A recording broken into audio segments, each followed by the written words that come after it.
poor guys. They've been at it for so long. Are you playing the new IPA? 2 weeks. Yep. There we go. Sex, solving their sex problem. Hi guys. After Sorry. a mass shooting threatens the success of the Hollywood film Mistaken, Princess Carolyn... I just popped in on my Rust clan. Those poor people, they got raided. I witnessed that nice base for about 4 hours, and of course while it was dinner, they got fucking raided. Not kidding, I couldn't get out of dinner. It would have been incredibly rude, you know? God damn it. My mother cooked such a beautiful dinner. There's no way I could have gotten out of that. I saw it as I was leaving for dinner, and I was like, oh, love to help you guys, but I mean, I can't diss my family. Can't diss my family for my family. I would normally, but... yeah, especially on a Saturday night, I would normally respond to the raid and say, fuck it, but I mean, I can't do that to my mother. She's old. We might not have that many fucking dinners left, you know? She's not doing so good, and she's a little bit older and struggling and stuff.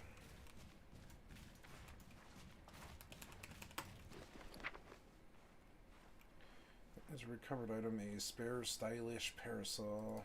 What's the name? I don't know. Oh, hey, damn, I'm already... oh, wait, no. Oh, yeah, Jailer's up for subdued. I wonder how long that's going to take. So, Codex of Memories, Sanctuary of Guidance Cleanse, okay. So, we got some combat, and that's good, you know. And asks Diane to write a puff piece to help give it good press. Diane meets with the star of the film, Courtney Portnoy, and when leaving the restaurant, somebody attempts to mug them both.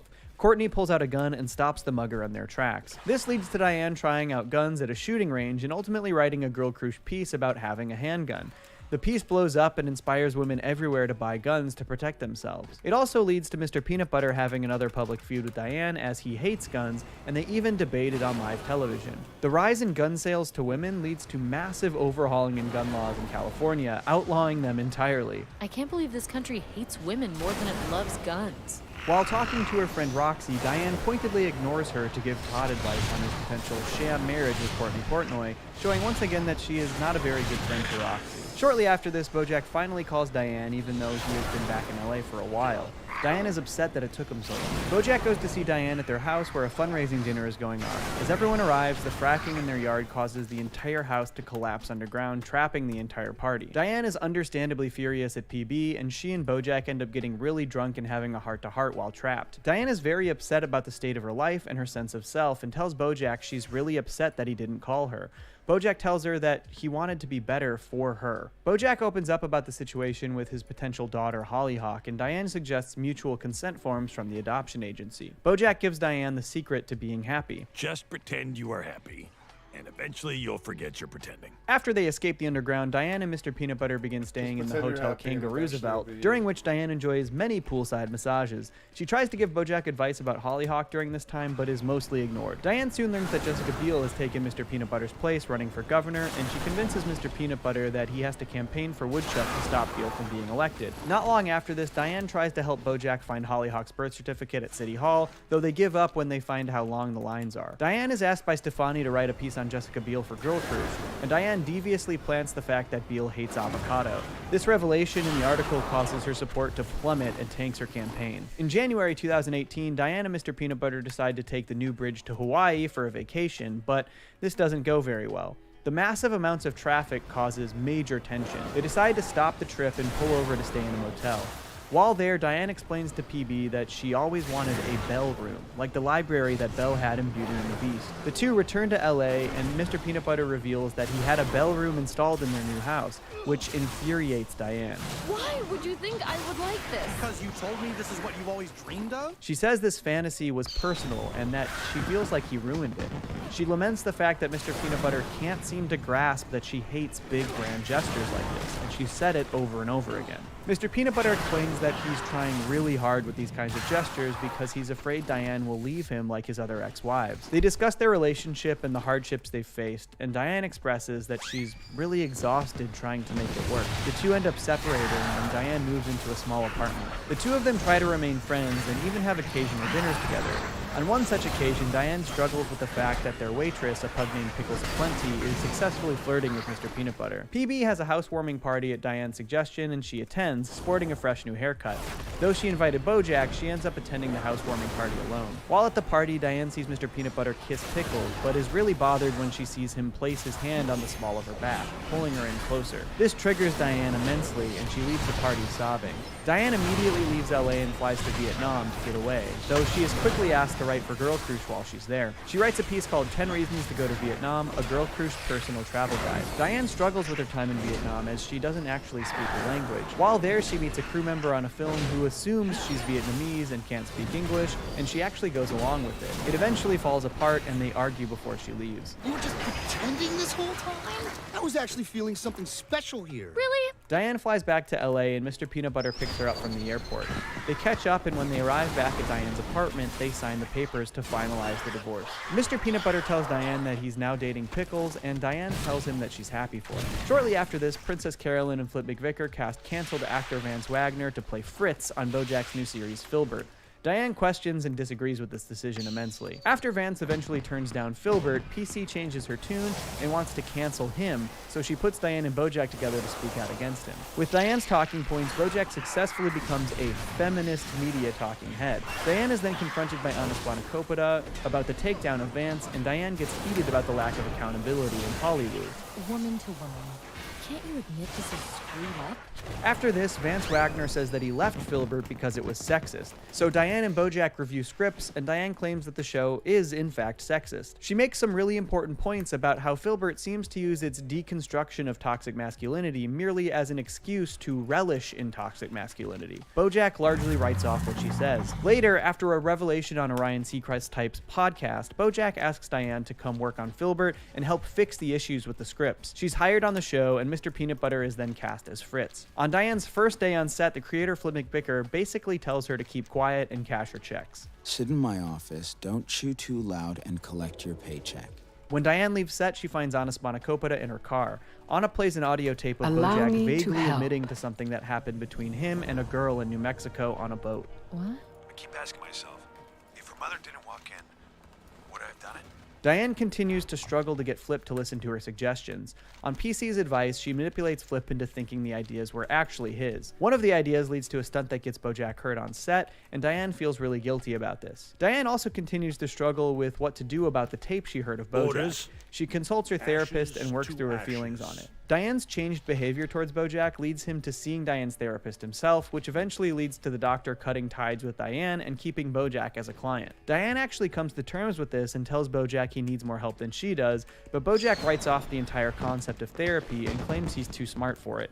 He also tells Diane that they're the same. This sends Diane into an incredibly angry state. As a response, Diane actually writes blatant references to the New Mexico tape into the next Filbert script without telling Bojack. When Bojack performs the scene, he's incredibly uncomfortable and distraught over these references. On Halloween 2018, Diane goes to drop off script pages for Bojack, having forgotten about his annual Halloween party. In her short time there, her car gets blocked in between two other cars. Mr. Peanut Butter's new girlfriend Pickles approaches Diane and tells her it's okay if she's jealous. Diane tells her that she isn't jealous. Diane runs into Bojack, who is uncomfortable after the previous episode of Filbert, and Diane ends up having a very hard time getting out of his driveway with all of the cars in the way. Pickles, now upset at Mr. Peanut Butter, locks herself in the bathroom, and PB expresses his fears about his love life to Diane. Diane tells him that he needs to stop dating women so much younger than him or grow up himself because his girlfriends simply outgrow his maturity level. Diane then has a heart-to-heart with Pickles. She actually gives Pickles some very sweet advice and reassurance about Mr. Peanut Butter. And he loved me so much for 10 years. If there's one thing I know about that guy, it's that he loves the person he's with deeply and unconditionally. Diane ends up taking a helicopter home just to get out of the party. In early 2019, Diane attends the Filbert premiere. She bumps into Bojack, who she hasn't had much contact with since Filbert finished shooting. Bojack gives a speech about how Filbert makes him feel better about the bad things he's done in his past, which triggers Diane, and she leaves the premiere. While leaving, she ends up stopping to talk to Bojack and tells him she doesn't want the show to justify people's shitty actions. The two get in a huge fight where Diane brings up tons about Bojack's past that he needs to reconcile with, including New Mexico and Sarah Lynn. She angrily leaves after this fight. Please let go of me. Diane, please. You're hurting me, and I would like you to let go now. On the way out, Diane runs into Mr. Peanut Butter, who drives her home. He ends up going inside with her, and they have sex. Diane quits Filbert for season 2, which begins shooting shortly after. However, production is shut down after a gruesome incident between Bojack and Gina Cazador on set. Later in 2019, Mr. Peanut Butter visits Diane and tries to get her to tell Pickles about their affair, but Diane refuses. Their argument leads to another round of angry sex. Mr. Peanut Butter thinks this means that they're getting back together, but Diane immediately denies this. She convinces Mr. Peanut Butter to tell Pickles the truth, but instead, Mr. Peanut Butter proposes to Pickles. Diane then meets with Stefani about Girl Crush, which is pivoting to video, and Stefani wants Diane to be the face of their video team. Shortly after this, Bojack goes to see Diane at her house, and he asks her to write a takedown of him and reveal the truth of everything he's ever done wrong. She refuses and tells him he needs to take accountability for himself. This results in Diane driving Bojack to a rehab center in Malibu called Prestigious. As they arrive, Diane opens up to Bojack about her friend Abby, who abandoned her in high school, and relates it to her relationship with Bojack. You're here, and I hate you. But you're my best friend, and you need me. Bojack walks into rehab, and Diane drives off into the sunset. Diane spends much of 2019 traveling around the country making video content for Girl Crush with a cameraman named Guy.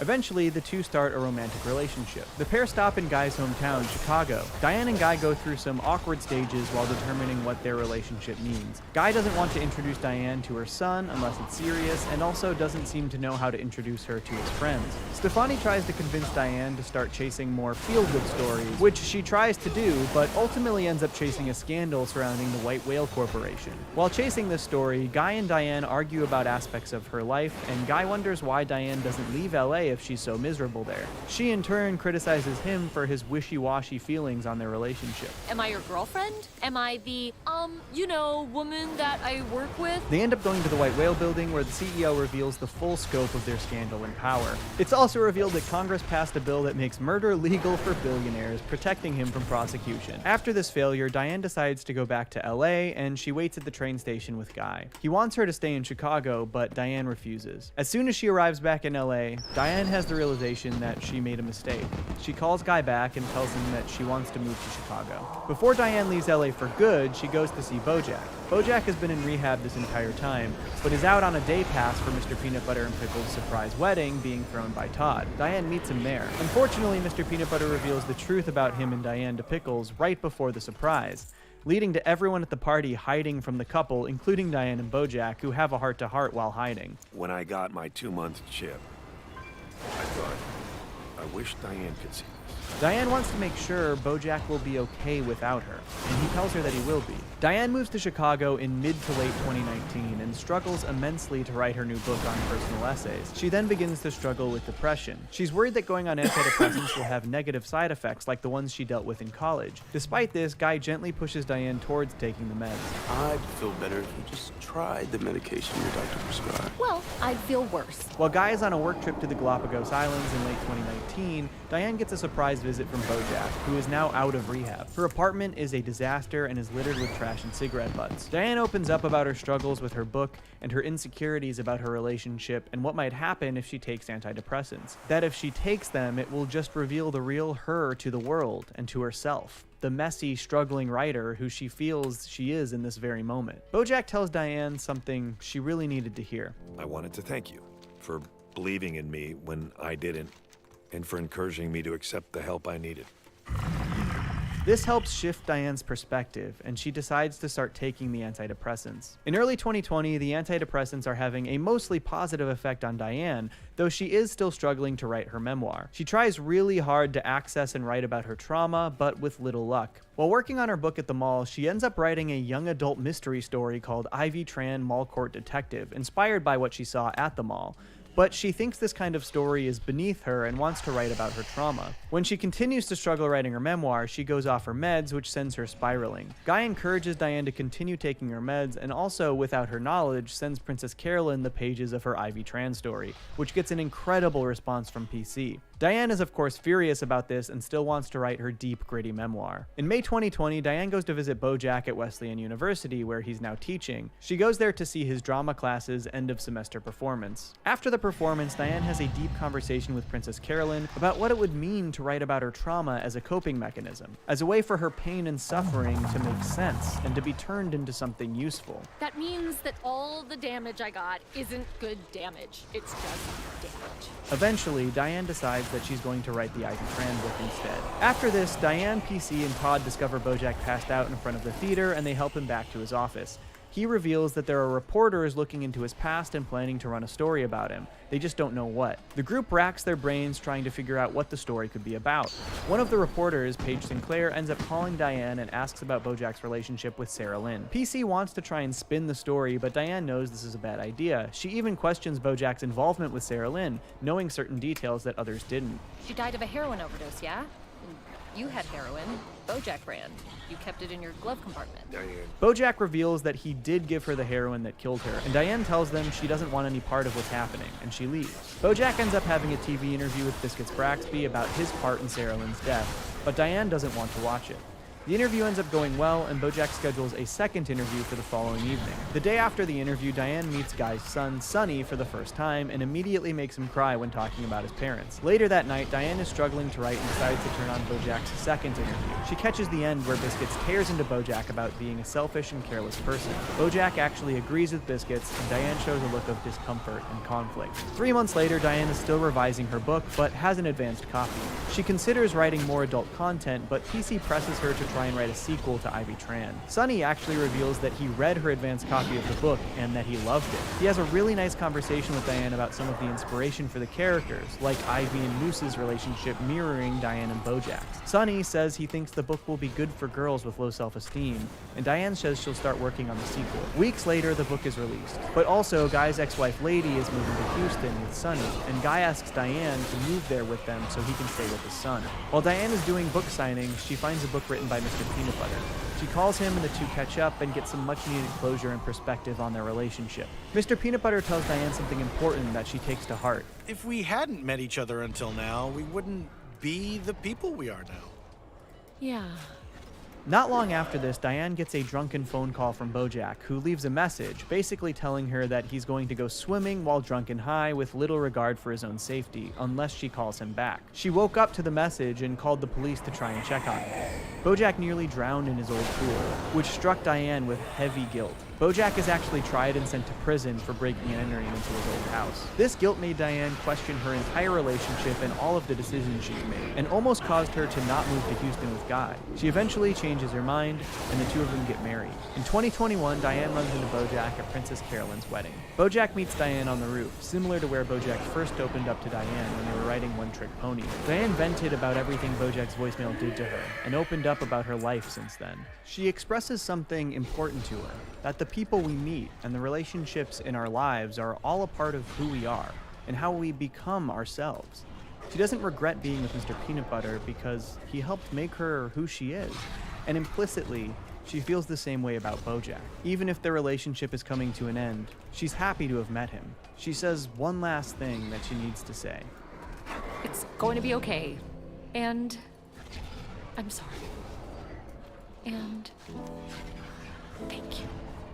Diane gets up to leave, but Bojack stops her to tell her one last story. He gives her a funny anecdote about prison, and the pair of them fall back into their old playful banter in a very sweet conversation. Eventually, the conversation ends. They sit together, and they look up at the stars in the sky in silence.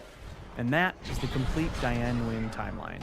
Diane is an amazing character and has one of the most significant and well-threaded arcs in all of BoJack Horseman. Her journey is one of identity and self-discovery, but also of self-acceptance. One thing we learn through Diane's story, from Live Fast Diane Win to The Dog Days Are Over to Good Damage to Nice While It Lasted, is the idea that the hardships we faced, the failures we've endured, the struggles and victories and everything in between, they are all a part of who we are. It's the rain that has weathered us into the shape we find ourselves, and it's important for us to accept that we wouldn't be the people we are if it weren't for those experiences. Diane's story taught me a lot about myself, and I know so many people see themselves in her. So here's to Diane Nguyen. Folks, thanks for tuning into another massive BoJack timeline. If you like this one, please make sure to check out the other 4 I've released so far, especially that Herb Kazaz one. I would really appreciate if more people watched it. And of course, stay tuned for more, because I'm gonna do more. Peace. Johnny! Today's video is brought to you by Squarespace. In the scope of BoJack Horseman's life, there were few people as important or influential as Herb Kazaz. The man basically gave BoJack his big break, his opportunity for fame and success. Whether or not that was a good thing is definitely debatable, but what isn't debatable is that Herb was a good guy who was trying to do right by his friend. Herb's story is another sad one in the scheme of BoJack Horseman, and though he had a good life and accomplished a lot, he also went through some major hardships. So today, let's explore the complete timeline of Herb Kazaz. But before we get started, let's talk about today's sponsor, Squarespace. Squarespace is the all-in-one platform to build your online presence, run your business, or make a personal website. It is seriously so user-friendly. I threw this cool page together pretty quickly, it was easy to use, and there are so many different customization options. My website looks professional and matches the aesthetic of my brand and YouTube channel, highlighting some of my favorite video essays I've worked on, as well as some of the recent productions I've worked on professionally, complete with links to my work and contact info. I seriously can't express how easy Squarespace is to use. Head over to squarespace.com for a free trial, and when you're ready to push the website public, use my link squarespace.com/Johnny2Cellos to save 10% off your first purchase of a website or domain. Herb Kazaz was born in 1961. Not much is known about his early life, but by the 1980s, he was living in Los Angeles and performing as a stand-up comedian while pursuing a writing career. In 1985, at the Laugh Shack, Herb caught the act of a young comedian named BoJack Horseman. BoJack was struggling on stage and, well, Herb heckled him. Did you get that? Keep this up and the only thing we're gonna get is our money back. After the set, Herb struck up a conversation with BoJack, offering to buy him a drink, which Get cancer, jerkwad. did not go great at first. But after giving him some advice, the pair actually became very close friends. They worked at a bar together and performed in their free time. While in Los Angeles, Herb also began dating a deer named Charlotte Moore, and she, Herb, and BoJack became a pretty tight-knit friend trio. In 1986, Herb performed a set at the Laugh Shack in front of a handful of television executives, making a good impression on them. He was then invited to an industry party and brought BoJack and Charlotte along for the ride. At the industry party, Herb approaches the TV executives and pitches them a sitcom of his own creation. At the same time, Charlotte makes plans to move to Maine, thinking that she and Herb are not going to work out. I don't think I'm the person Herb's looking for. Shortly after this, Herb meets BoJack at the Griffith Observatory in Los Angeles. He gives BoJack a telescope and tells him to look out at Los Angeles. And then he gives him some major life-changing news. ABC has bought his sitcom, Horsin' Around, and Herb pitched BoJack as the star of the show. If they want my show, then that horse is gonna be BJ Goddamn Horseman. BoJack happily accepts and the two celebrate, and Herb kisses BoJack in their celebration, though he claims he just got caught up in the moment. Shortly after this, BoJack and Herb find themselves outside the back of the Laugh Shack. BoJack asks if ABC is going to let him star in Horsin' Around, and Herb assures him that they will. They just have to go through the formality of filming a screen test. Herb proceeds to outline BoJack in whiteout on the back of the Laugh Shack, telling him that no matter what happens, his image will live on forever. But this way, you'll always be immortalized and undisturbed in Hollywood forever. Herb ends up coaching and directing BoJack through his screen test for Horsin' Around and genuinely helps him deliver a great performance. Yeah, you think we got it? Buckle up, buddy. Your life is about to start. Thanks to this performance, BoJack lands the lead role in Herb's sitcom. In 1987, they shoot the pilot for Horsin' Around, a show about a horse who adopts 3 sibling orphans. The orphans are played by Joelle Clark, Bradley Hitler Smith, and Sarah Lynn. After the pilot shoot, Herb rallies the cast and tells them to take care of each other. No matter what, we're going to stick together. Herb then takes BoJack up to the roof of the TV studio, and the two of them drink soda together in the water tank, celebrating their accomplishment. BoJack asks Herb if he's worried that everything is going to change. No, I'm not scared, BJ. The future is bright. Just look at it. Though Horsin' Around was a huge success, Herb and BoJack's relationship became rocky over its production. They were regularly fighting about the quality of the writing on the show. In the early 1990s, Herb was caught having sexual relations with another man in a public place. He was arrested for public indecency, and it became a major scandal due to the family-focused nature of Horsin' Around. Shit. Herb begged BoJack to have his back with the network during the scandal, and BoJack agreed. You know what? You can count on me, Herb. However, after a conversation with network executive Angela Diaz, Bojack is persuaded to stay on the show, going back on his promise to Herb. Herb was fired from Horsing Around and replaced with TV veteran Danny Bananas. Bojack never reached out to Herb after this happened. Throughout the final seasons of Horsing Around, Herb still kept in touch with the other members of the cast and would speak on the phone with Joelle Clark even while she was on set. He tried to maintain the cast's bond even from afar. Hey, be nicer to Sarah Lynn, will you? You two are family. After his career in television, Herb pursued many philanthropic endeavors, including starting a charity. He even met President Bill Clinton. But in the 2000s, Herb was diagnosed with rectal cancer. At some point, he began to write a book. In 2014, Herb's cancer was getting worse. He had dinner with Sarah Lynn and asked her to make sure that his book got published, though she was not sober at the time, so she did not remember to do this. Later in 2014, Herb gets a message from Bojack, the first contact he's made in 20 years. Bojack wants to meet up and talk, knowing he might not get another chance. Herb calls Bojack back, but does not pull punches. He really tears into him and tells him to come see him in Malibu if he really needs to. You got something to say to me? You come out to Malibu and say it to my face. I'll be alive tomorrow. Bojack follows through and goes to Malibu with Diane to see Herb for the first time in 20 years. Herb immediately makes fun of Bojack in a playful way and then invites them in. Over the course of the day, Bojack and Herb catch up, and things are cordial. They even bond over some shared frustrations and make jokes together. Every article I read now is juice this and juice that. You know why? Juice controls the media. Hey-o! After a day of catching up, Herb says he's tired and tries to send Bojack and Diane off so he can rest. But before leaving, Bojack goes into Herb's room and attempts to apologize for never contacting him after horsing around. Herb listens to Bojack's apology and firmly proclaims that he does not forgive him, much to Bojack's confusion. Herb explains that he doesn't owe Bojack closure or a happy ending, and that he never cared about the show Horsing Around. But what I needed then was a friend. And you abandoned me.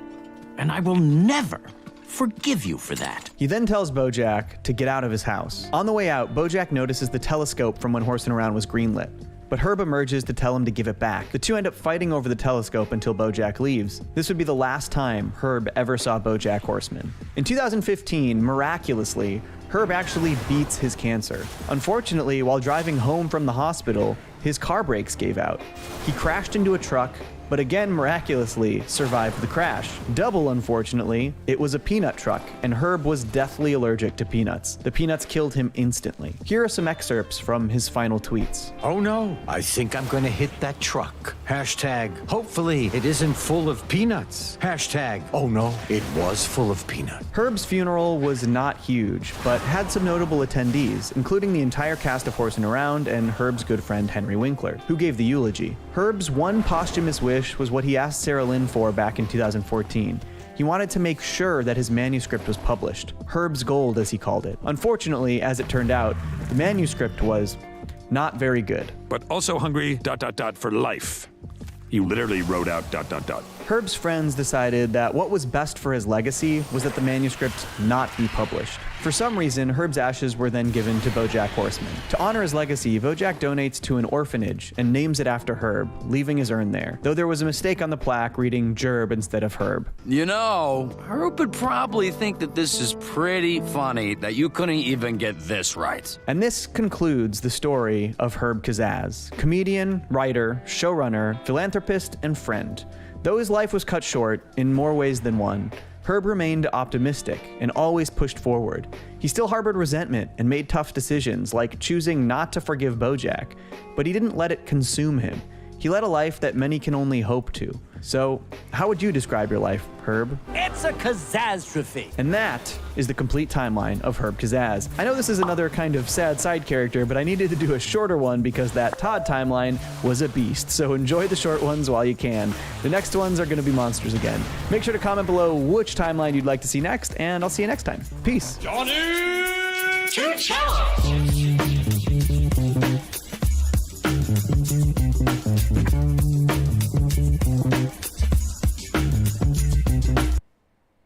Randy Marsh. Has a character in TV history ever undergone a transformation like Randy? Over the course of 23 seasons of South Park, Randy has gone from a simple father and geologist to an obsessive weed farmer who literally caused the ongoing pandemic. A truly wild evolution. But honestly, if you follow Randy's journey over these 23 seasons, the funny thing is that this development actually feels really natural and earned. He didn't just become an obsessive oaf one day, they slowly introduced certain quirks to Randy's personality, and those quirks evolved and developed over time. Randy went from being a moderately utilized secondary character to arguably the star of the entire show. And while there are some people who take exception to Randy's presence at the forefront of South Park these days, I think the journey itself is a fascinating one. So let's comb over 23 seasons worth of the man with absolutely no integrity and explore the evolution of Randy Marsh.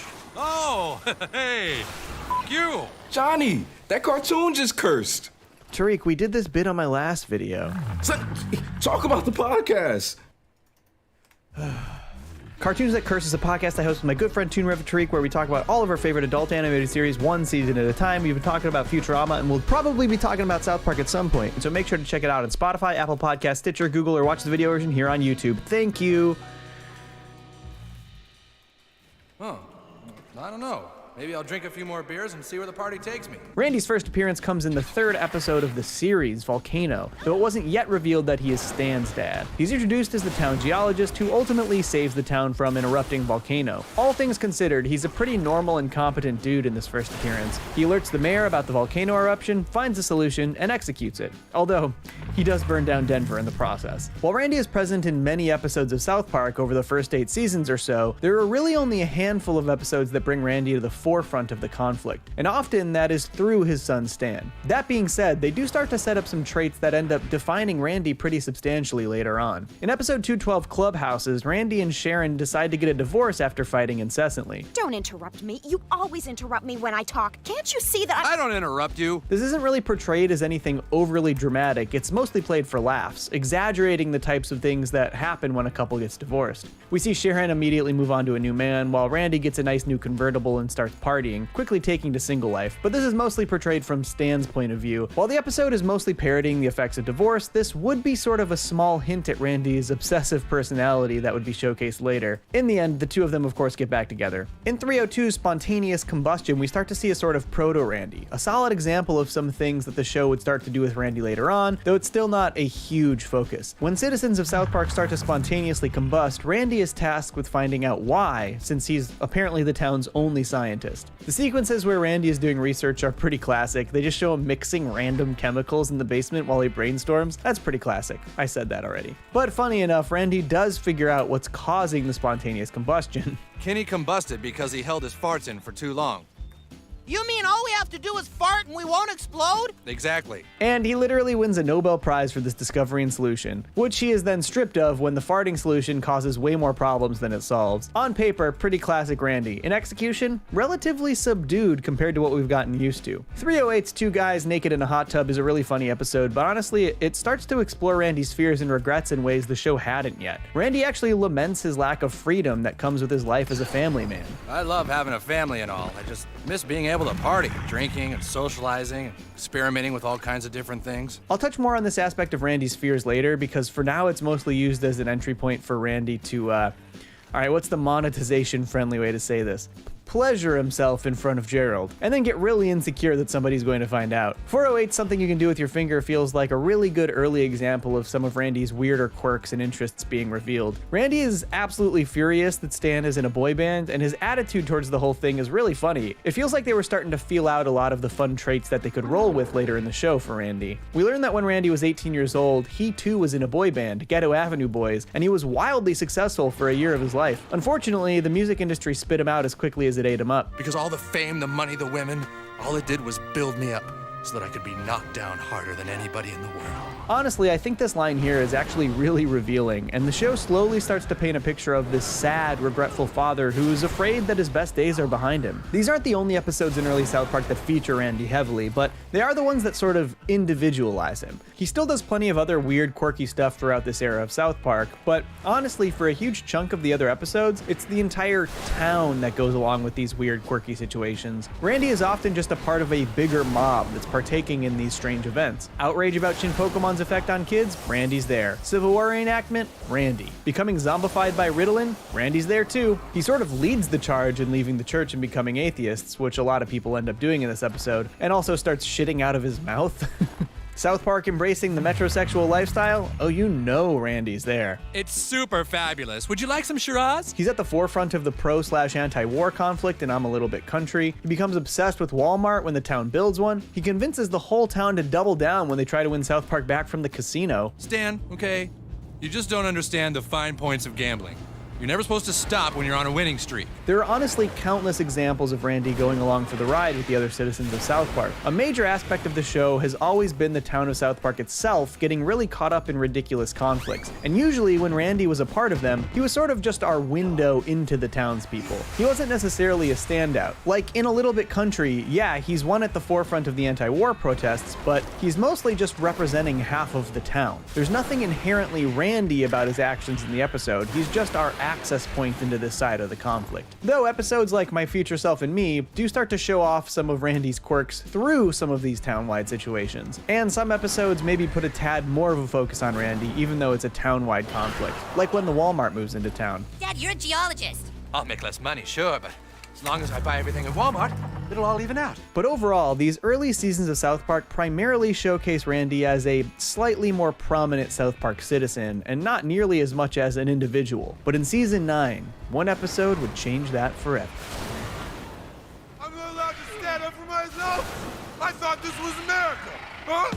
Isn't this America? Episode 905, The Losing Edge, is, in my opinion, a perfect episode of South Park. I mean, I could go on for days about this episode. It balances a hilariously clever and subversive conflict for the kids with a gut-busting Randy-focused subplot, but for this video, let's just talk about how this episode completely shaped the future of Randy Marsh. In this episode, Randy becomes obsessed with getting drunk and fighting other dads at Stan's baseball games. In fact, it totally becomes its own sport for him. The pride that Randy feels for beating up these other dads is immeasurable. It's possibly the thing that he's most proud of accomplishing in his entire life. I worked hard, believed in myself, and now I'm gonna be fighting in the state championship game. I think this is actually a really natural evolution from what we've learned about Randy. Those fears that he talked about in the hot tub, his insecurities about life passing him by. This is seemingly the first instance of Randy embracing something new that is just for him. Something he is invested in that is completely his own, and an accomplishment no less. This also marks another important occasion, one of the first times that Sharon starts to get super fed up with Randy's bullshit, which would come into play later. Oh yeah, and on top of all this, the episode showcased that Randy is absolutely fucking hilarious. You want a piece of me? Because I'm pretty sick of your goddamn mouth. What do you want to do, huh? Look, Randy was funny before this, but by showcasing him in these elevated, drunken, ridiculous states, they were able to convey a performance for Randy that they hadn't before, and I think it unlocked something special for the show. Something they maybe didn't realize that they actually had until now. Randy is comedy gold, and from here on out, he became a much more prominent character on South Park. He was still used very often as our townspeople surrogate, so when the town is going through some weird fad or obsession, we would still often see that through Randy. Episodes like You Have Zero Friends saw him get really caught up in the Facebook fad. Well, so, are you gonna add me as a friend? He had a hilarious role in Night of the Living Homeless. Look, Glenn, we're safe! He's at the forefront of the celebrations when Obama becomes president. Yeah! Yeah, Obama! Change! It's change! He basically leads the town in their weird worshipping of the economy. Finger pointing gets us nowhere! Steve! And he took the nationwide queefing conflict to Congress. They also started giving Randy significant subplots in kid-centric stories. One of the most memorable is obviously Make Love Not Warcraft. The focus of this episode is the kid's struggles to play World of Warcraft, but they gave a substantial subplot to Randy trying to play the game as well. Randy, you working on that sediment analysis?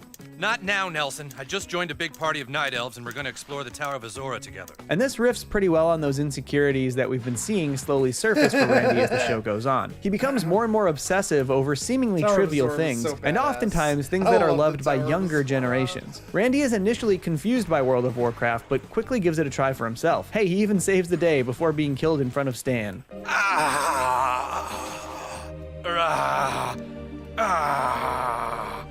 Or even episodes like Fantastic Easter Special, where we find out that Randy is a part of the Hair Club for Men, a secret society that keeps the secret of Easter. Funny.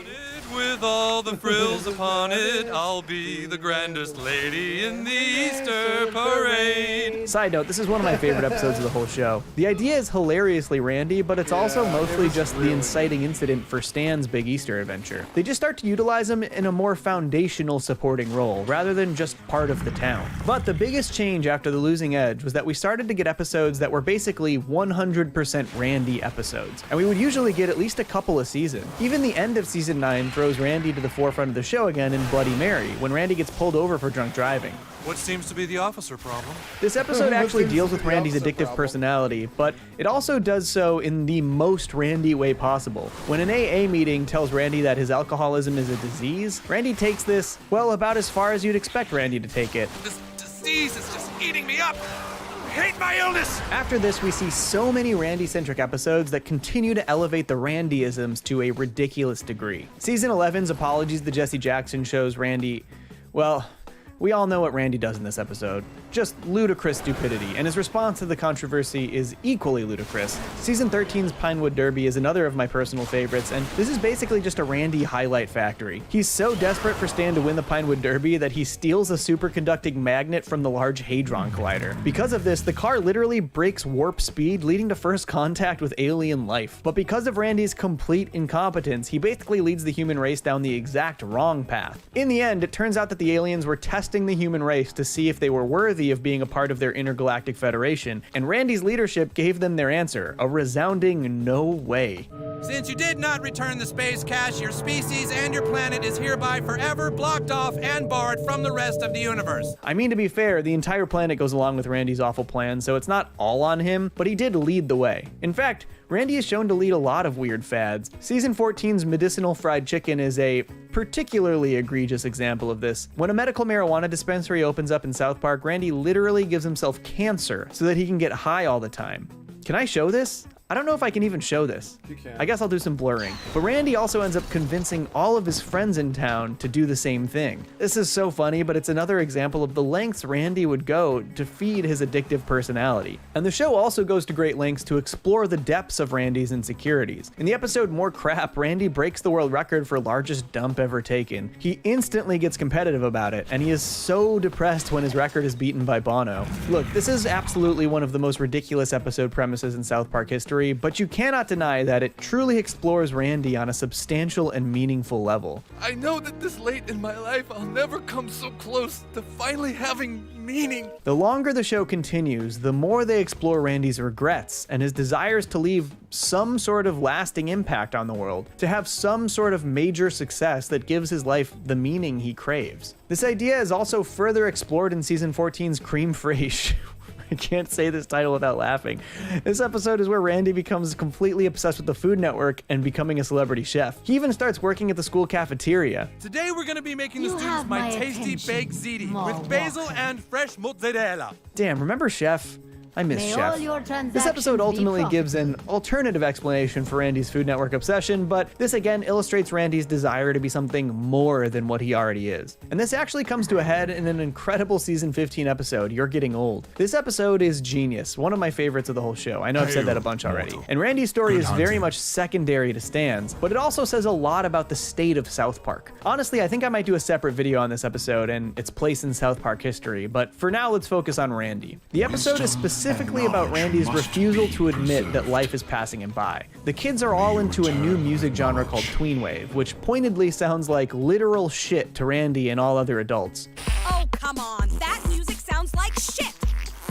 No, it's just young and hip, so you don't get it, Sharon. But Randy will not admit that he isn't hip to the new trends. He falsely claims that he actually loves the music, even though it's abundantly clear that it sounds like shit to him. In fact, he even tries to start performing his own tweenwave music, thinking that this might be his chance to actually make it big as a musician. And the results are, well... I got a fever, but it's under control. This is not only hilarious, but it lines up so well with what we know about Randy and his history. Randy was in a boy band at age 18 and tasted success, but that success was short-lived. We learned in the Guitar Hero episode that Randy played guitar and had dreams of being a rock star that never panned out. And through so many of these episodes that we've talked about, Randy has desperately tried to capture some sort of new success in life. But Randy's antics finally catch up to him in his relationship with Sharon, who is just completely fed up with his behavior. And she cites all of these same things that we've been talking about as the reason for this. You do this all the time! First, you're obsessed with baseball fights. Then you need to play Warcraft. Then you gotta be a celebrity chef. The two of them argue until they actually get to the root of the issue. Because I'm unhappy, okay?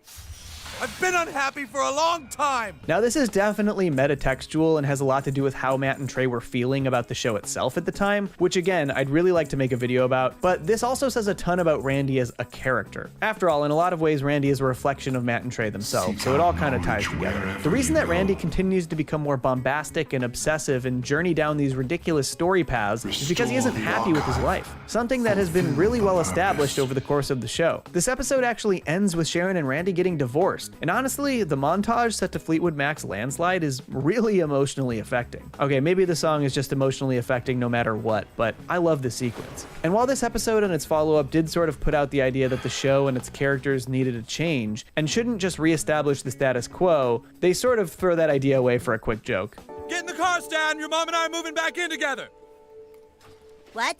We worked it out, pal. Surprise! Which is a really funny moment, admittedly. But even though it seemed like they were going to return back to the status quo, over the following 8 seasons, the show really started to see some major changes. For a few seasons, Randy continues his ridiculous plans as expected. In Broadway Brodown, he becomes obsessed with Broadway musicals, even venturing to write one for himself, which is a little autobiographical for Matt and Trey. In season 16, Randy creates a football replacement sport called Sarcastaball and even becomes the head coach of the Denver Broncos. He buys a Blockbuster Video in the year 2012, thinking that it's his ticket to finally being successful. And some gifts for the kids, too. After all, we're rich now. This turns into a full-blown Shining parody, and Randy nearly kills his family, but it's also just another example of how desperate Randy is to find a new success in his life. In season 17, Randy becomes a mall security guard for Black Friday, initially just planning on using his position to get a better spot in line for Black Friday deals, but eventually becoming fully invested in the massive war that is holiday shopping. But in season 18, the show starts to try something new. Serialization, at least in small doses. This wasn't a fully serialized season, but there were aspects of each episode that continued to cross over through the entire thing. And for Randy in season 18, there was one thing that played out all season long. Yeah, yeah, yeah, yeah, yeah, yeah. I am Lord, yeah, yeah, yeah. Lord, Lord, come in, Lord, yeah, yeah, yeah. That's right, for season 18, Randy was moonlighting as music sensation Lord, all while still working as a geologist. This is definitely Randy's biggest accomplishment, though it seems that it maybe didn't bring him all that much joy since he was sort of pretending to be someone else. In fact, in the middle of the season, he even takes a little break to pursue cock magic, apparently something that he used to do in college. This is another of my favorite episodes. You should go watch it if you haven't seen it. But it appears that Randy's career as Lord was short-lived because in season 19, he's onto all kinds of new ventures. He joins a PC frat, he spearheads the attempts to gentrify parts of South Park so that they can get a Whole Foods. Yes, it's where the presidential candidate is from. No. Hold on. Soda Sopa. We have a soda sopa, the town is completely different. Interestingly, this was actually a pretty Randy light season, and both seasons 20 and 21 are similar. For season 20, the first truly and fully serialized season, Randy's throughline has a lot to do with his addiction to member berries, basically nostalgia fruit. It ultimately culminates in Randy being sort of zombified and possessed, but this lines up pretty effectively with the addictive tendencies we've seen from him over the entire show. Season 21 has a couple Randy-focused episodes. He has a show called White People Renovating Houses. I do the construction. White people renovating practice houses. MMA in my spare time. He becomes really fixated on canceling Columbus Day, even though he previously was super obsessed with Christopher Columbus. You have to understand, it was 2013. Everyone was stoked on Columbus back then. Pretty standard Randy action. Hyperfixations coupled with ridiculous stupidity. It kind of seems like the show was just running through the motions with Randy after a stint as Lord, giving him a few episodes a year and having fun with him. But everything would change in season 22. Procure something of that. And I moved on out to a Colorado farm. In season 22, Randy gets fed up with his life and the people of South Park, and he moves his family to the valley to become weed farmers. Some people take issue with this development, but it actually makes plenty of sense given what we know about Randy. That's we know because he's been unhappy with his... they take issue with this development is because they're not from Colorado like me. Because that was the live stream of all of us for a bit. Marijuana was a way of fucking life in Colorado. Something about it, man. Colorado liked that weed more than almost anybody else in the world. Maybe Berkeley, California. You know, there's a few places. California liked it too. Maybe Amsterdam and stuff. But I mean, Colorado marijuana, man. It's a different vibe. It's definitely a reality and stuff. And I was a big believer. I'm a big believer in my Colorado marijuana. And Randy was, Randy went through that phase where we all, like, I had a friend who did buy a piece of property in South Park, Colorado, to convert into a marijuana farm. And then he ran into the old fucking, the good old boys behind the city council who blocked him at every turn because he wasn't from there. And, he couldn't open his grow in South Park, Colorado. And I have a friend who literally went through that, like Randy. Life and is constantly trying to fill that void with new careers and experiences. I mean, he's been a geologist, boy band member, Walmart employee, cafeteria chef, Broadway musical writer, coach of the Denver Broncos, mall security guard, owner of Blockbuster Video, music sensation Lord, cock magician, host of White People Renovating Houses, and now, finally, a weed farmer. But this is also something that speaks to his addictive personality. I mean, he's been addicted to gambling, alcohol, heroin hero, weed, internet porn, member berries, crack, and weed again. Season 22 has a lot of fun with Tegrity Farms for this one episode, and then it sort of acts as a minor subplot / throughline for the remainder of the season. Events take place there, like Man Bear Pig mauling Ned, but there isn't much of a focus on it story-wise until the season finale, Bike Parade. But this season finale, I think, is really important for Randy's development moving forward. Because of the Amazon strike, Randy starts getting a huge amount of traffic through Tegrity Farms, like probably the most success he's ever seen in his life, save for Lord, but we won't count that. And pretty quickly, this goes to Randy's head. He does end up helping the town take down Jeff Bezos by getting everyone stoned enough not to care about the Amazon strike, but chasing down the success leads directly into season 23, which is a different show entirely. And I mean that literally. The South Park theme song is nowhere to be found. Completely replaced by the new Tegrity Farms title sequence. Randy Marsh was now, fully and officially, the star of South Park. The first 6 episodes of the season are literally episodes of Tegrity Farms, and Randy is the main character throughout. But the through line for these episodes is how through selling weed with quote-unquote Tegrity, Randy starts to chase success, and in the process, completely loses all Tegrity. In the first episode of Tegrity Farms, Randy literally bombs the home grow ops of South Park residents because they're taking away his business. In the second episode, he makes a deal with communist China, who uses his weed to plant on protesters. This episode would actually get South Park banned in China. He starts selling plant-based burgers using his leftover product, claiming it's for the environment, but then proceeds to murder an entire herd of cattle because he doesn't know what to do with them. Tegrity Farms is about a man who has achieved success beyond his wildest dreams and completely loses sight of what is right and wrong in the process. The show focuses on Randy for the first 6 episodes of the season before airing the Tegrity Farms quote-unquote season finale. But then in South Park's actual season finale, the 10th episode of the season, they run back to Randy to ask for help to get the town in the Christmas spirit. And his solution? To sell everyone weed that is caked in cocaine. That's Tegrity. He even does a line with Santa and Jesus. Okay, I get it. It's really clean. And this just continues into the pandemic special. We see Randy showcase probably the least Tegrity yet, revealing that when in China, Randy actually created the coronavirus. I'm not gonna show you how though. I'm pretty sure I'll get demonetized. The entire special, he tries to fix the problem, but not because he feels remorse. It's simply because he doesn't want to get caught. No damn Tegrity. The funniest thing about Randy and Tegrity Farms is how he's sort of being used to convey meta commentary to the audience from Matt and Trey. The general response to Tegrity Farms for the fan base has been, please go back to South Park. So basically, Matt and Trey say this in the show through Randy. You know, is it me, or are people starting to not be that stoked on Tegrity Farms? But they also sort of mock the fans about it in really funny ways. Did everyone enjoy the Halloween special? No, Randy. Only you did. Oh. Well, that was pretty much my target audience anyway. Even after the vaccination special, which in so many ways resets the show back to the status quo, they still make it clear that Randy isn't done with Tegrity Farms.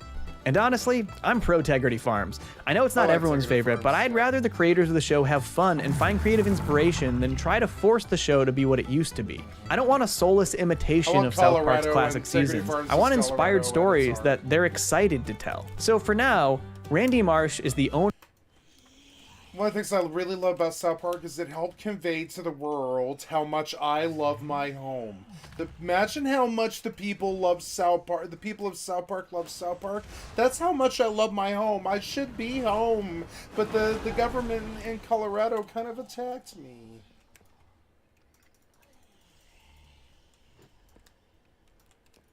The government kind of attacked me. I don't know what else to do. Owner and operator of Tegrity Farms, and he had a wild journey getting there. He started as a pretty simple father and geologist. We were slowly introduced to some funny quirks and obsessions, which then evolved into wild hyperfixations and career changes in the midst of a midlife crisis, and finally settled into a weed farmer with absolutely no tegrity. If we looked at Randy in the first season and the most recent season, you probably wouldn't be able to tell it's the same character. But when you watch the series beginning to end, it couldn't have happened any other way. Hey folks, thanks so much for tuning in. Remember to check out the Cartoons That Curse podcast. If you like this video, let me know down in the comments and do all the liking and subscribing thing. And also let me know if there's any other South Park topics you want me to cover. Peace.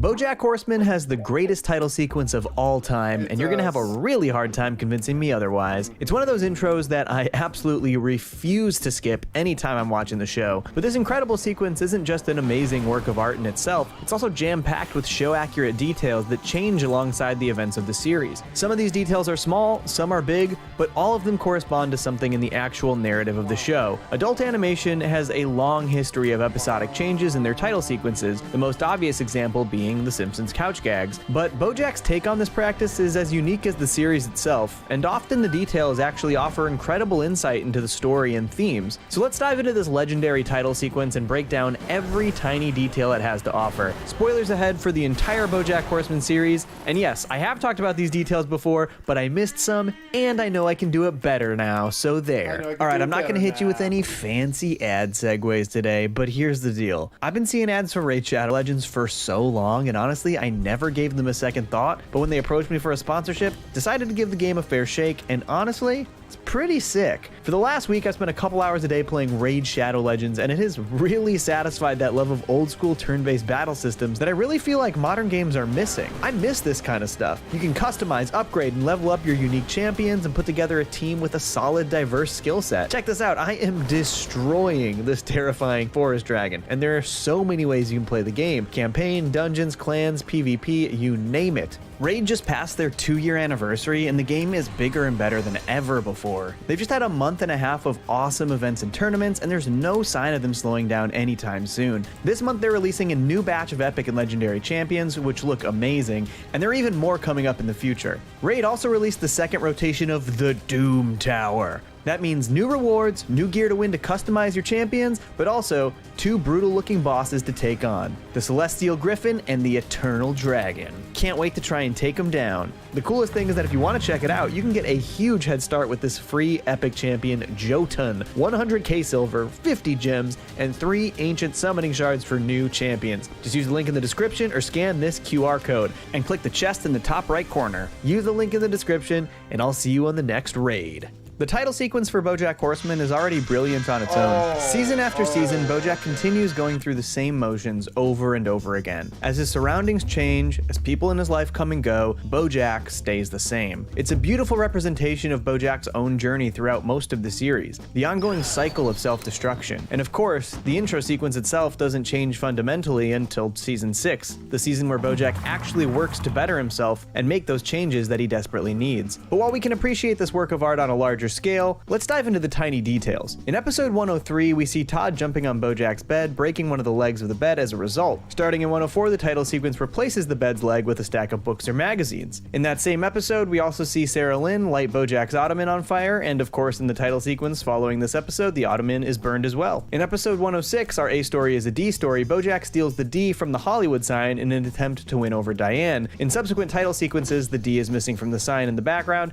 and of course Hollywood is referred to as Hollywood for the rest of the series. These are the only changes we see in season 1's title sequence, but they start to ramp it up in subsequent years. There is one major difference in season 2's title sequence. Instead of moving through a grocery store, we see Bojack moving through the set for the movie Secretariat, a part that he booked at the end of season 1. A minor change is that instead of the books or papers that were propping up Bojack's bed, we now see the Golden Globe that he won at the end of season 1. Another is in the party scene of the title sequence, Sarah Lynn's music video changes to news anchor Tom Jumbo Grumbo interviewing activist Sebastian St. Clair. We also see that Bojack's old couch has been replaced with a nice new red couch, an event that happens in the very first episode of season 2, aptly titled Brand New Couch. In episode 202, Yesterdayland, Bojack starts dating an owl named Wanda, played by the legend Lisa Kudrow, and in the second episode of the season, the two decide very suddenly that they should move in together. So of course, starting at episode 3, we see Wanda hanging out in the living room of Bojack's house during the titles. In episode 206, Higher Love, Bojack actually fixes the leg of his bed, which of course fixes the bed in the title sequence. Episode 206 also ends on a tragic note as Bojack's Secretariat co-star Corduroy Jackson is found dead in his trailer. Starting in episode 207's titles, Corduroy disappears from the Secretariat film set. At the end of episode 207, Hank After Dark, Mr. Peanut Butter urges Diane to leave Hollywood and help people in war-torn Cordovia with war hero Sebastian St. Clair. Diane and Mr. Peanut Butter then disappear from the set of Secretariat as a result. In episode 209, The Shot, Bojack and the director of Secretariat, Kelsey Jennings, attempt to shoot a scene of the film on their own despite being prohibited from doing so by producer Lenny Turtletop. Because of this, Kelsey is fired from the project by Lenny and replaced with Abe DeCatfish, which is also represented on the Secretariat film set in the titles.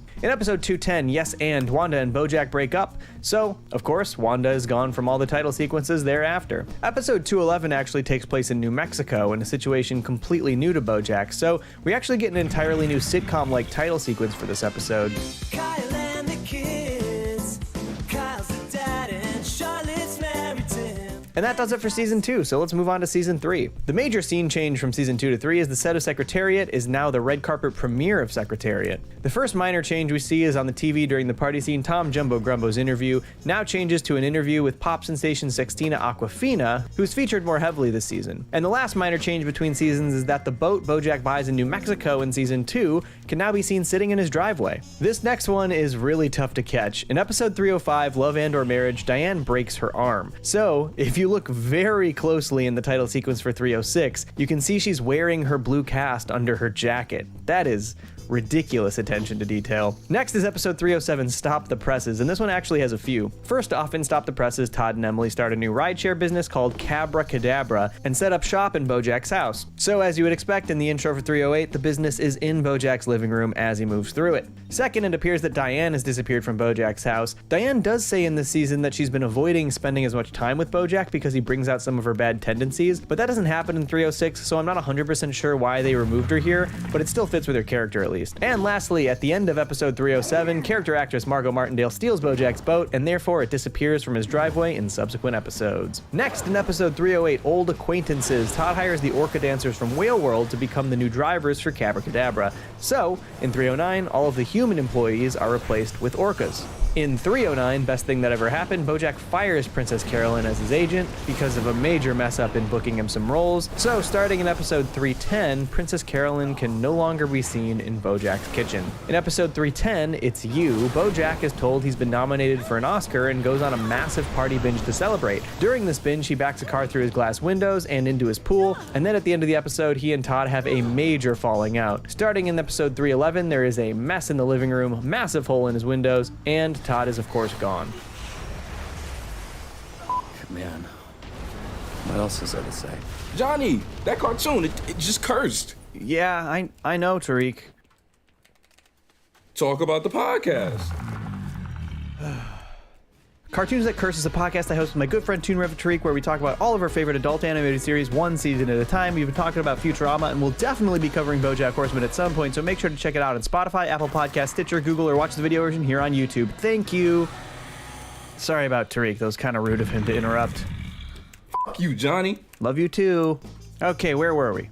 Oh, right. And finally, the absolute saddest example of these title sequence Easter eggs. In episode 311, That's Too Much Man, Bojack and Sarah Lynn go on a massive drug bender that lasts weeks, and in the end, of course, Sarah Lynn dies of an overdose at the planetarium. In the final episode of the season, Sarah Lynn can no longer be seen in the party segment of the title sequence, which she's been in for the first 3 seasons. Throughout season 3, Bojack alienates everyone close to him in his life, and fittingly, at the end of the season, he's all alone in the title sequence. One other thing I noticed is that in seasons 1 through 3, in the grocery store, Secretariat set, and Secretariat premiere, Todd is always knocking something over or falling. I thought this was just a fun recurring gag, but the end of season 3 is also when Todd significantly removes himself from Bojack's life, and interestingly, Todd stops stumbling and falling in the title sequence after this. It's a pretty smart representation of the growth that Todd is exhibiting. On to season 4, one of the most interesting title sequences in the show. There are a couple very minor changes from season 3's finale. His house is still a mess, however, the only difference in this scene for season 4 is that Cabracadabra's sign from Todd's business has now disappeared. The next minor changes we see are in the party scene. The empty space that was previously occupied by Sarah Lynn now features Katrina Peanut Butter, who plays a much bigger role in this season.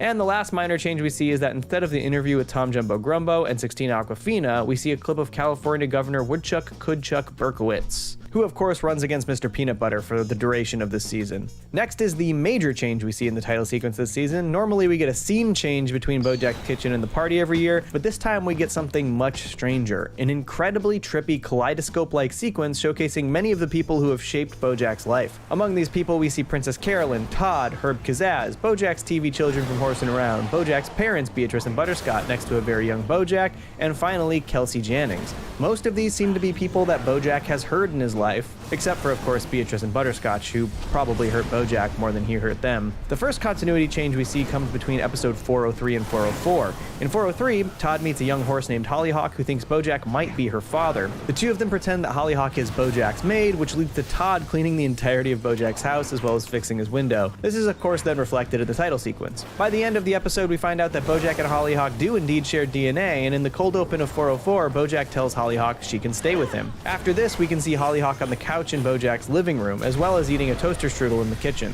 The next changes happen between episodes 405 and 406. In 405, titled Thoughts and Prayers, Bojack upsets Beatrice in her nursing home and she subsequently pushes over another patient. Because of this incident, she is kicked out of the nursing home. After this, she and her nurse Tina move in with Bojack, so we can see her various belongings throughout Bojack's house now. We also see Tina and Beatrice in the living room and then again in the kitchen. Additionally, instead of eating a toaster strudel, Hollyhock is now drinking coffee that has been served to her by Beatrice. This comes into play in a big way later. A coffee maker can also now be seen on Bojack's counter, and Hollyhock has moved some of her stuff in as well. We can see two.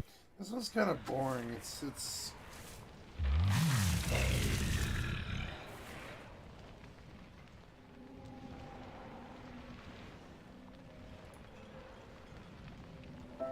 Can we do this forever? That's a question that every TV show has to answer, and the answer is almost always no. After so many years, the writers burn through ideas and the audience loses interest. Look at him. He's laughing. But it's hard to know when that happens. And you might think, this isn't very good, or at least it's not as good as it used to be. I wish there was a way to know you're in the good old days before you've actually left them.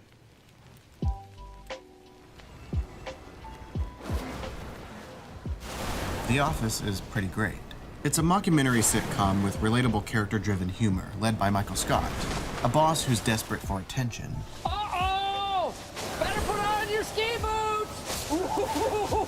Wow!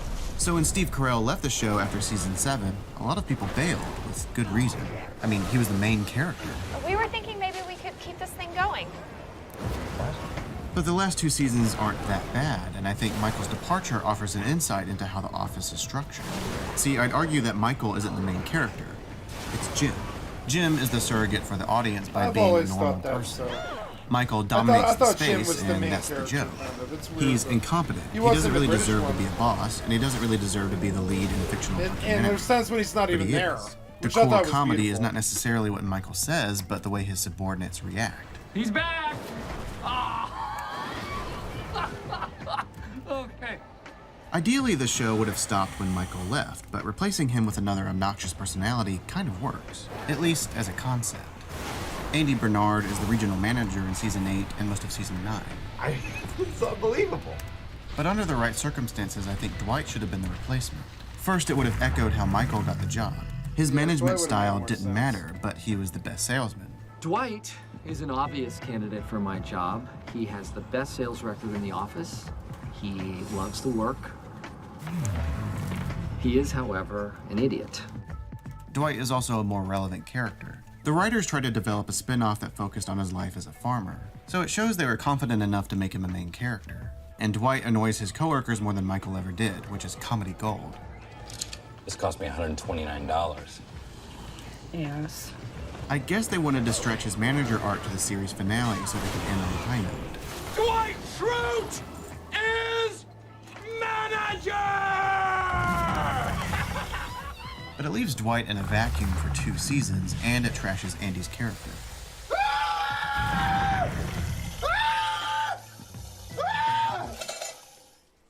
But I'm getting ahead of myself. Initially, it looked like Will Ferrell was going to be the next manager, because he guest starred for 4 episodes. And I'm really glad that he wasn't, because I don't know what his character is supposed to be. They are trying to figure me out, and I don't like it. I don't like it. Yeah.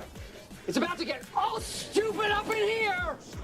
He starts off as a humble guy who's compatible with Michael. Did that just happen? Then he's a cool guy who everybody likes. They're all treating him like he's some sort of god. Then he's rude. Enough about your baby, okay? Then he's a maniac for making Andy drink soap. Drink some soap. Oh, and he has a peanut allergy because why not? Oh, wow! You're getting nut particles all in the air. And that's just the first episode. He spends the second episode worrying about his stage fright. The Dundies are about coming together! And now he's a bad joke teller. I'm not much of a performer, unless you count singing in the shower. Boy, okay. In the third episode, he's a terrible salesman. That is cold, sir. Absolutely cold. You know what? It was a complete waste of my time. And he struggles with an eating disorder by grabbing cake and screaming at it. What am I doing? Come on, Angelo. Hey,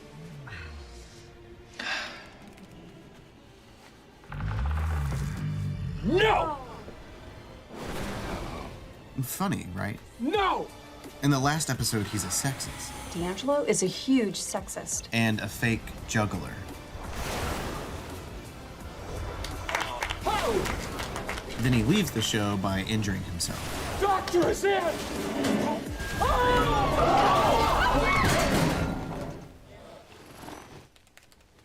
I don't know what that was. Luckily, they stayed in-house and picked Andy. Is there anyone who maybe was a little underwhelming at first, but now seems like a safe, if not slightly unexciting choice? Season 8 had to convince people that Andy was a worthy follow-up to Michael, and it's pretty good. You don't have to prove anything. We like you as regional manager. But I don't think they knew how to write the show without Michael. Michael faked a call to impress Ryan. Ah, this is a very important client. But I have the most important client sitting right in front of me, my boss, so I will call him back later. No. Customer service is obviously a priority one. So Andy fakes a call to impress a client. There is nothing more important to me right now than this meeting. Really? Because your mother is dead. Michael put his leg on Jim's desk, so Andy has to sit on the desk.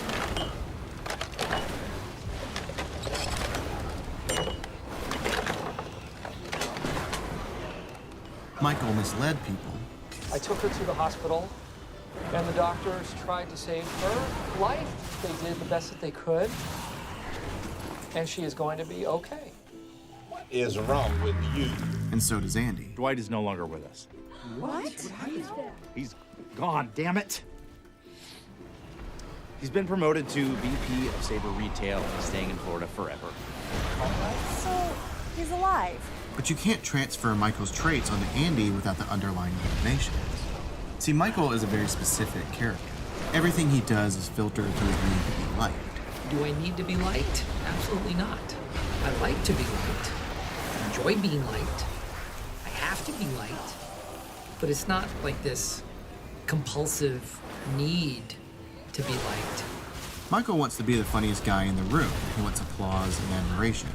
He wants to support women and minorities because it makes him look good. But the more he tries, the more he reveals how ignorant he is. What you're saying is extremely misogynistic. Yes. Thank you. Women can do anything. I'm saying that you're being sexist. No, I'm being misogynistic. Even his stupidity is motivated by attention. Michael understands that intelligence is valuable, so he pretends to be smarter than he is. Sometimes the smartest people don't think at all. You just came up with that. As I was saying, yeah. Michael is known for mispronouncing words. But keep in mind, the joke is not Michael is dumb, but that Michael is reaching for words beyond his vocabulary because he wants to be perceived as intelligent. This is a good one. A particular concern for office workers is a sedimentary lifestyle which can contribute... Sedentary. Yes? They're trying to make me an scapegoat. Well, well, well. How the turntables... I am not to be truffled. This would be a huge coup, people. Here's the x-axis. The odds of them getting together were insurmountable. It is ergonomically correct. Ergonomically. He can heal leopards. Michael. I'm Jesus, David, and you know why? Because Phyllis, a woman, has usurped my role as Santa. Slurped. You're going to HELL double hockey sticks. Tell him to call me ASAP as possible. Thanks. Respect. RESPCT. I am downloading some N3P music. Sort of an oaky N3P music. What was that? Jim Halpert, smudge and arrogant. I think you mean smug. Several times a day, Michael says words that are way beyond my vocabulary. I know where this is going. Do you? No. Okay. Remember Spider Face? No. Okay, because the quote was, cut off your nose to Spider Face. Okay. Yep. Spider Face. So imagine my surprise when I heard this joke in season 9. I just got off the phone with my doctor, and it turns out I contracted chlamydia from Aaron. First of all, no one is that stupid. Especially not Andy. He went to Cornell and he has one of the best vocabularies in the office. I feel lachrymose. He even speaks a little French. I'm just bidding a bon voyage à la mon petite fiancée. I'm pretty sure he knows how to pronounce chlamydia. In fact, I'm positive because he led a sex ed class in season 7. Herpes, like all STDs, is a consequence of sex. Can anyone else name any other consequences? So what's the underlying motivation for Andy mispronouncing chlamydia? It's not to be liked. You're a big idiot. Get out of my office. Andy. For some reason, they turned Andy into a douchebag in season 9. David Wallace sent him on an outward-bound wilderness adventure for a whole month to make him more decisive and confident. Right. Andy goes through 4 stages, and they're all really pathetic. First, he's rude towards Nellie. Hey, all right. Whoa, you suck. It's supposed to be revenge for stealing his job, but he decided to keep her on his payroll. When can you start? And again, what's the motivation here? Michael insults people, but it's unintentional. No, that is the fun of this place. I call everybody faggy. Why would anyone find that offensive? Okay, I think us would just like if he's lame or something like that. That's what faggy means. No, not really. Oh. So by the end of an episode, he learns his lesson.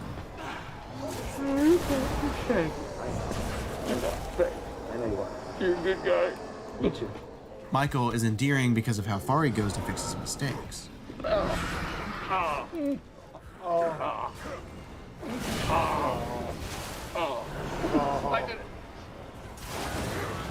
But Andy is being mean just to be mean. I wanted to talk to you about our working relationship this year.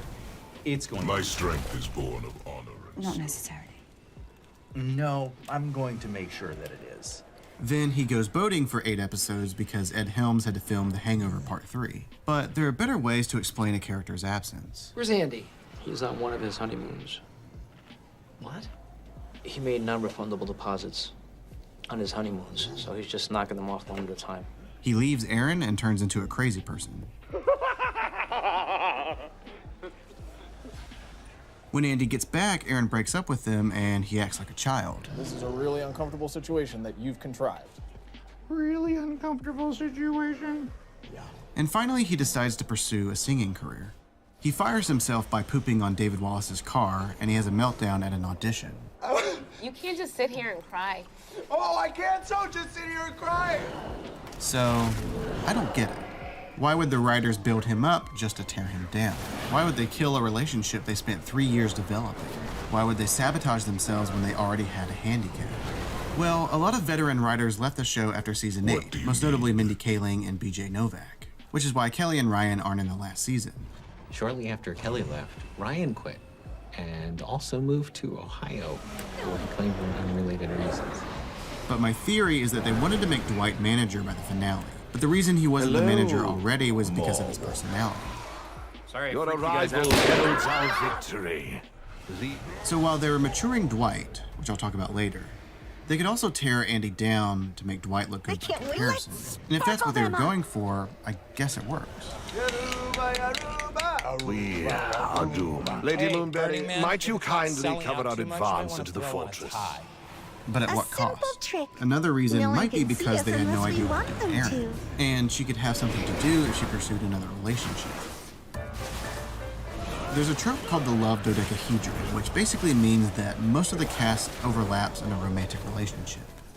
Pam and Roy are engaged, but Jim is in love with Pam. So Jim dates Karen instead. Pam breaks up with Roy and retroactively goes on 2 dates with Danny Cordray. Toby is in love with Pam, but she's unaware. Michael has a crush on Pam, but she rejects him. Pam gets back together with Roy, and then they break up again. Jim breaks up with Karen and eventually marries Pam.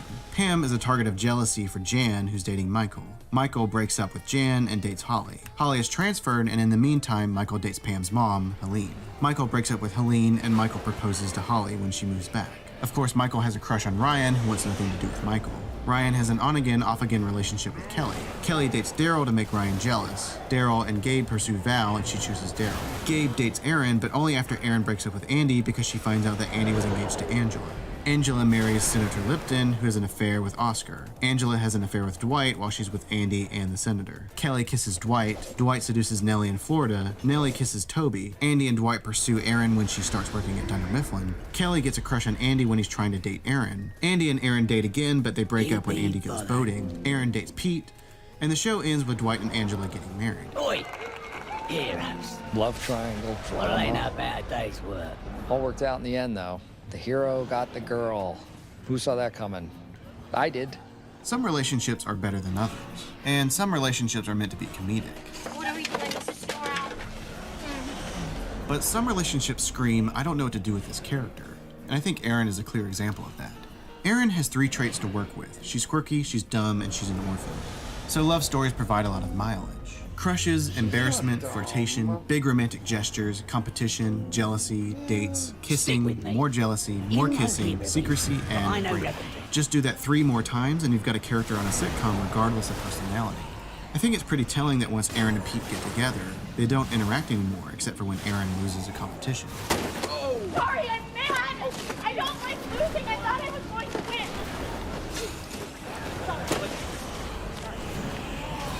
Which begs the question, why is he with her? Erin had to break up with Andy because their relationship was built on a superficial plot line, not compatibility. You know, we've both been into each other at different times and just never really synced up. Now we're in this weird dance, and now we're afraid of lost interest.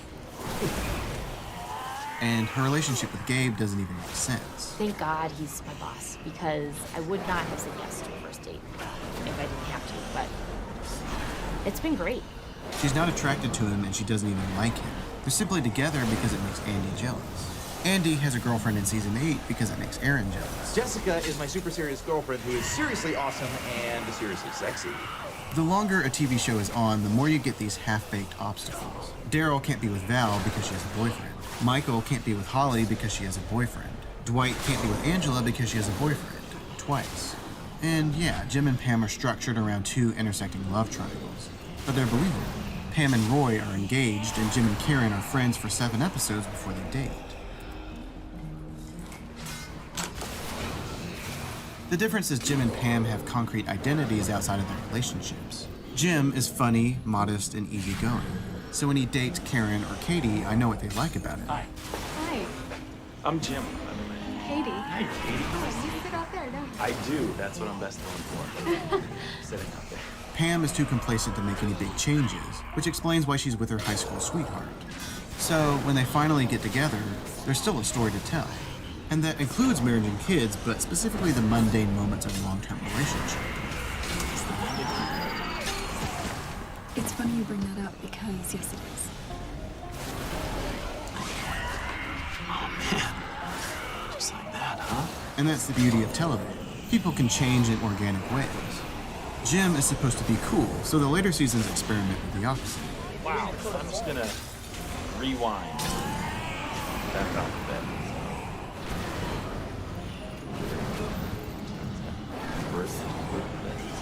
Pam embraces a dorkier side of herself, What up, 212? and she loves vaudeville. I give, he takes. You are. But characters can only change if they're allowed to, which is pretty rare for a sitcom. The beginning of a TV show is a blank slate. The writers get to explore the characters, but as a comedy progresses, you'll notice a concentration of behavior. Kevin, can't decide between a fat joke and a dumb joke, boom, roasted. Here's a joke from season 2.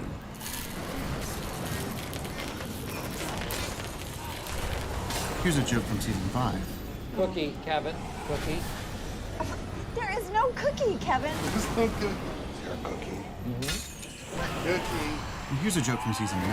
Angela's cats are cute. So cute that you just want to eat them. But you can't eat cats. You can't eat cats, Kevin. The joke is Kevin likes to eat, but every time the writers tell that joke, they have to top themselves. And after 100 episodes, it gets absurd. Why are you eating stem first? This is a new food for me. What should I do? Absurdity is unpredictable. It can be hilarious. Or it can be really stupid.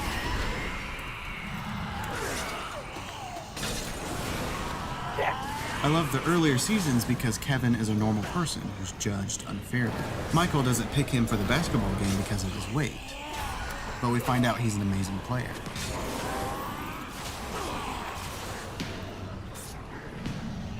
Are we worried about continuity here? Is that what you're complaining about? I mean, sure, continuity matters, but... Everyone thinks Kevin is stupid because he's slow, but he's a great gambler. I won the 2002 $2,500 no-limit deuce to 7 draw tournament at the World Series of Poker in Vegas. So, yeah, pretty good at poker. The later seasons take Kevin's perception literally, so now the writers are locked into telling unbelievable dumb jokes. C is for suspension. Wait, C-R-A-B-M-N-L-O-P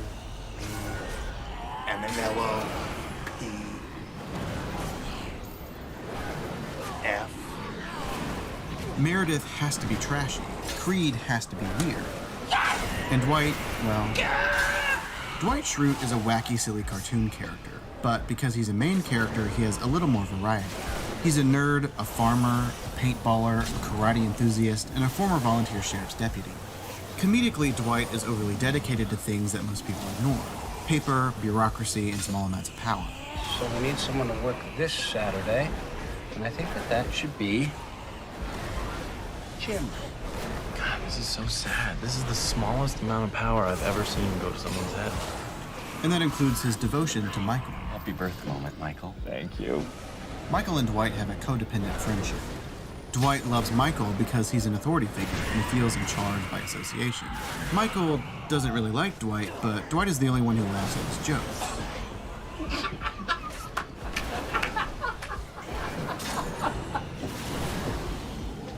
Everybody can laugh. It doesn't have to just be the idiot. Not the way I taught you. But one thing I've noticed about comedies is the tendency to humanize extreme characters over time. In season 4, Dwight gets depressed when Angela breaks up with him. And I like it a lot because he has to deal with something serious. But it creates a vague precedent. After suffering, Dwight can't really go back to being the same yuppie. But he still has to make people laugh. And that disparity is visible in Michael and Dwight's friendship. Inside, he's a rather handsome, sexy man. Vamping. Hey, why don't you just sit down, please? Dwight still accommodates Michael because it's funny, but now his devotion is conditional. This office needs a strong man.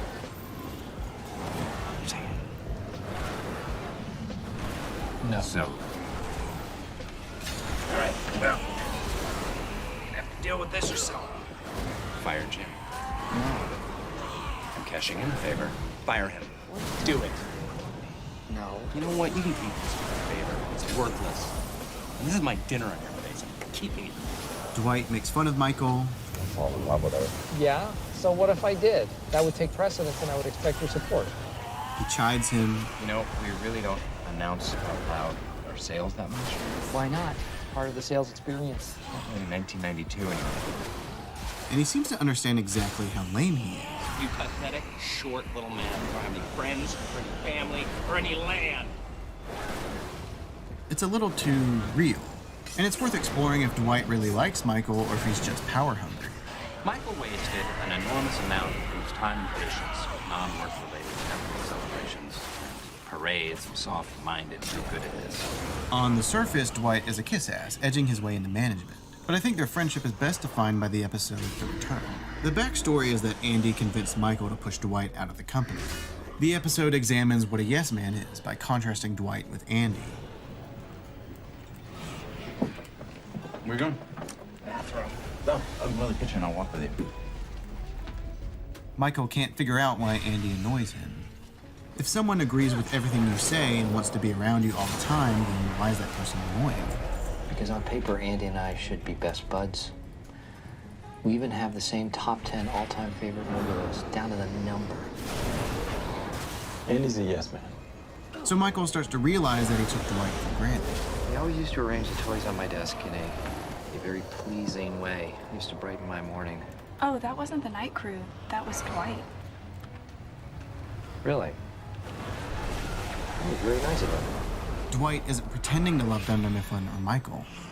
The boss isn't funny. No. I don't get to wear my ties. No. I'm sure.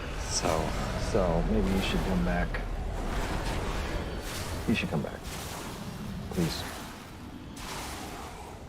I don't want somebody sucking up to me because they think I am going to help their career. I want them sucking up to me because they genuinely love me. So I disagree with Dwight's realistic wake-up call in the later season. He's not enthusiastic. He doesn't laugh at Michael's jokes. All right. Being really funny, and then you went too far. And he spends most of the time arguing with him. I don't need a history lesson, okay? History is. Just we need to get her out of this. And there's an episode that directly addresses that. In season 6, Michael needs help looking through a dump. Michael, why would we all go to the dump? Obviously, nobody wants to go, so this should be the part where Dwight eagerly volunteers. You need to do something for me. Yes, anything. Let's go. Yes! Okay, Dwight, grab your stuff. We're going to New York to party with Ryan and to meet Carol. Yes! I'm coming, Michael! I'm gonna save you! I do not want Okay? Hold on, Michael! I am coming! Wait there! Dwight! But instead he says, I'll go, Michael. You'll just screw it up. ugh. And then they spend the rest of the episode lampshading their severed friendship. You know, Dwight, there was a time you'd be pinching yourself to have the opportunity to look through a dump with me. Yeah, well, the acorn becomes the oak. For some reason, Dwight blames Michael for his position at Dunder Mifflin. I hitched my wagon to a horse with no legs. Wow! But why? There's a little arc in season 6 where Jim is co-manager and he gets mad about that. But by this point, that position doesn't exist anymore. So I don't know what Dwight expects Michael to do. It's like he's bitter that he isn't automatically manager. And he spends Michael's last days whining about a letter of recommendation. You expect to be buttled after you didn't recommend me? Dwight, I don't own Dunder Mifflin, okay? The job was not mine to give. Dwight throws away his Dundee and acts like a man-baby. Looks like it's just you and me. Correction. Just you. And he keeps pouting long after Michael is gone. You wanted the job is yours. Just do the job. There's nothing funny about this. It's just a tedious, uncomfortable echo of an old friendship. I've given up expecting Michael to do the right thing, or the decent thing, or even the comprehensible thing. For Dwight to finally realize that Michael is flawed, he would have to grow emotionally. He would have to understand people and be able to recognize all of Michael's shortcomings. But that fundamentally contradicts Dwight's comedic value. What is Michael Scott's greatest fear? Loneliness. Maybe women. Wrong. He's not afraid of anything. He doesn't understand people, which makes him the butt of the joke for someone who does. That's the basis of Jim's pranks. Bears beats Battlestar Galactica. Bears do not. What is going on? What are you doing? So when Dwight tries to retaliate, it backfires on Dwight because his impression shows how limited his people skills are. You look really nice today. Like an idiot. He's unable to see the irony of pretending to be cool. But in season 5, Dwight makes fun of Andy for going to Cornell. Take that sweatshirt off! Except now, Dwight is dishing it out. He's able to predict Andy's reaction and commit to the sketch. No, I get it. I totally understand. And I just want to assure you that I mean no disrespect. You see, I'm applying. So when Andy tries to retaliate, again, it backfires. You're supposed to cook these, aren't you? Cornell. These 2 episodes illustrate Dwight's subtle character shift. He pivots from being a badass wannabe to being an actual badass. Take me to Robert. Ow. To me, a character who's that dedicated to everything is only funny when he's unsuccessful. It's funny when Dwight acts like a warrior, I was defending my honor. Oh, was that like it? a samurai. Really? but loses a fight. Stop it! No! Come on! Michael! Open your mouth! No, Michael! It's funny when Dwight tries to be a great detective, Guess what I found out about Oscar tonight? but misses the obvious. He was lying about being sick. It's not that funny when Dwight successfully plants a listening device by using a decoy. Clever, maybe, but not funny. I'm not insane. He still says wacky things, dresses up in costumes, everything you'd expect the old Dwight to do. This makes sense, then. But now he's able to gauge behavior and evaluate his relationship with others. So Dwight is stuck in this ambiguous place for half the series. Is he a dweeb, or is he an awesome mastermind? Take a lane, people. For example, in season 6, Dwight exhibits a classic personality by worshiping Michael. Hello. My name is Dwight Schrute. If you are I listening, warn as you. you're unlucky. I tolerate Michael no has Ben. seduced My dear. Then 2 minutes later, he's protecting his own Extravagant new self-interest. flavors. Hey, what if I need someone? I'm staying in your room. No. In the same episode, Dwight wears a wolf shirt to pick up women. Because of howling during sex. Okay. But then he actually sleeps with a gorgeous woman. Okay, get out of here. Okay? I get what they're doing. The joke is Dwight hooked up with a hot girl. But he's not attractive, he's wearing a wolf shirt, and he has a bad personality. You're worried about your horses? That's cool. How many horses do you have? I just don't buy that Dwight is a secret playboy. Call me. I'm not gonna call him. Or at least it's funnier when he isn't. Where's the clitoris?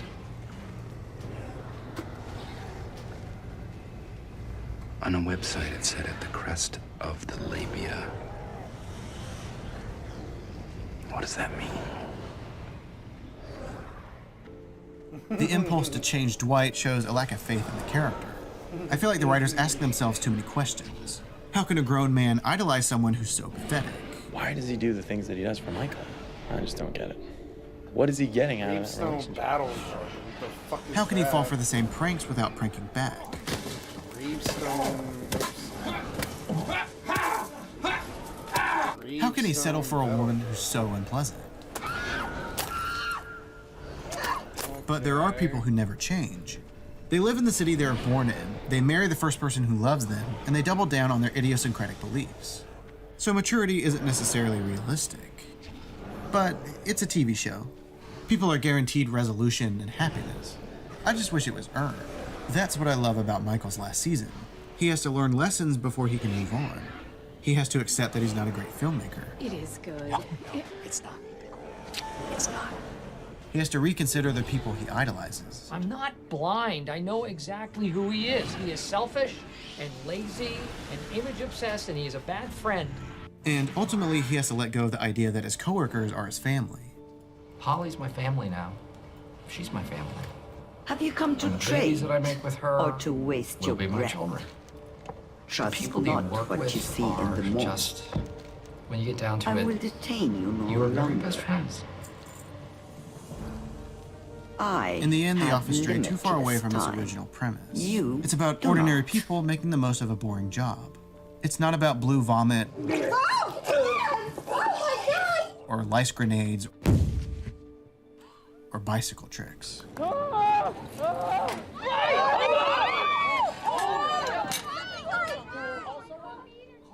It's not about shooting a coworker with tranquilizers and sliding him down the stairs. Get set in your haunches. It's like you're catching a medicine. The size of my haunches. Okay. A big joke can be funny in the moment, but subtlety is timeless, because we connect to things that are relatable. There's a great scene in the first episode where Jim gets stuck in a conversation with Roy, and they run out of things to talk about. Discover more secrets. Then we can talk. And we've all been in that situation. It's awkward. You don't really want to talk to that person, but it's rude to walk away, so you're coerced into staying. But in season 8, Jim runs away from Robert, California to avoid a conversation. Where's Jim? He just rolled out and crawled out. Can you call security, tell him to keep an eye out for him? Time to settle this. He tries to drive away, but he's not allowed, so then he climbs onto the roof. And, you know, it's amusing, but it's not very relatable because I've never climbed onto a roof to avoid a conversation with my boss. That being said, even the later seasons deal with office-related issues. Combining birthday parties, deciding whether to buy new chairs or new copier, getting people to jump for a photo, or building a tower out of customer complaint cards. Do you think the mole buried a treasure? Hey, it's just a mistake. It's just a mistake. not That's go what this to tower's all about. Mistakes. Okay, if you're afraid of screwing up, this tower's not for you. Let's get back to work, huh? Come on, you in? Yeah, there we go. All right, let's do it. The stakes are low, and they're supposed to be. But in the same episode, Angela hires a guy to break Oscar's kneecap, so that's disappointing. The analytical part of me wants to examine it. But I know it has no content. Everything ends, and at a certain point, you've seen the best already. All right, let's quit while we're ahead. It was good.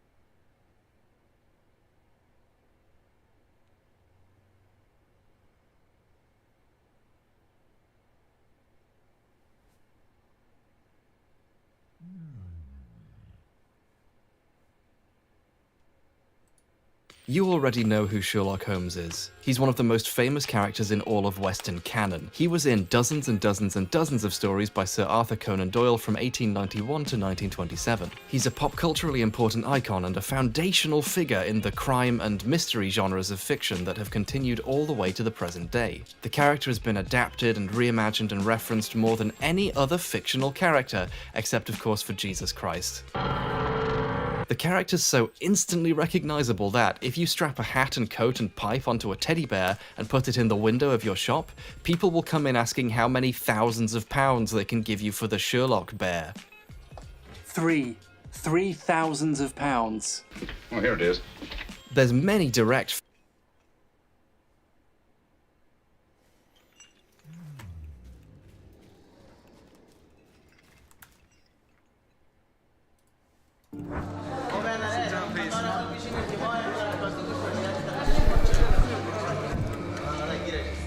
Last Wednesday, a court in Afghanistan convicted 3 Americans of torturing Afghans in an illegal private prison.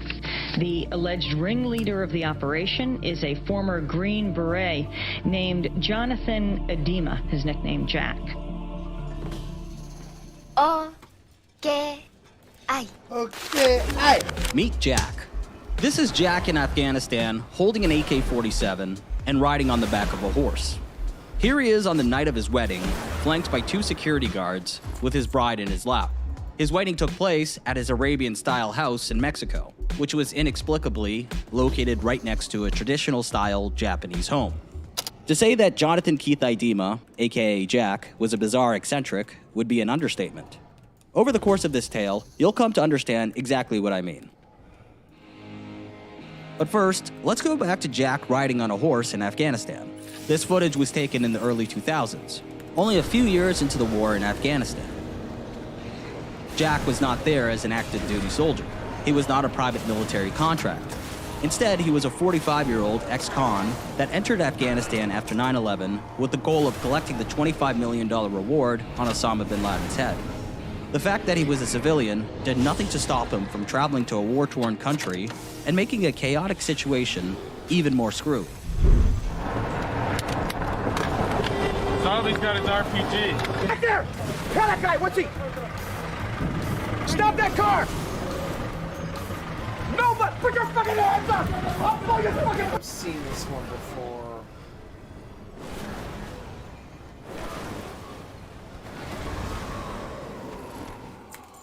This is not what I was looking for.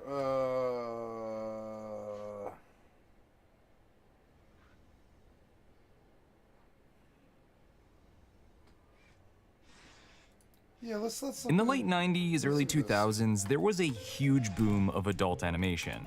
King of the Hill, Family Guy, South Park, Daria, Beavis and Butthead, and that isn't even mentioning all the other forgotten series that fought to the death for their spot on primetime network TV. Yet, of all the shows from this bloody era, one stood above the rest like Mr. Rogers in a bloodstained sweater. A series called The Simpsons. But The Simpsons has already been beaten to death on this hell website, so we're gonna talk about Futurama instead.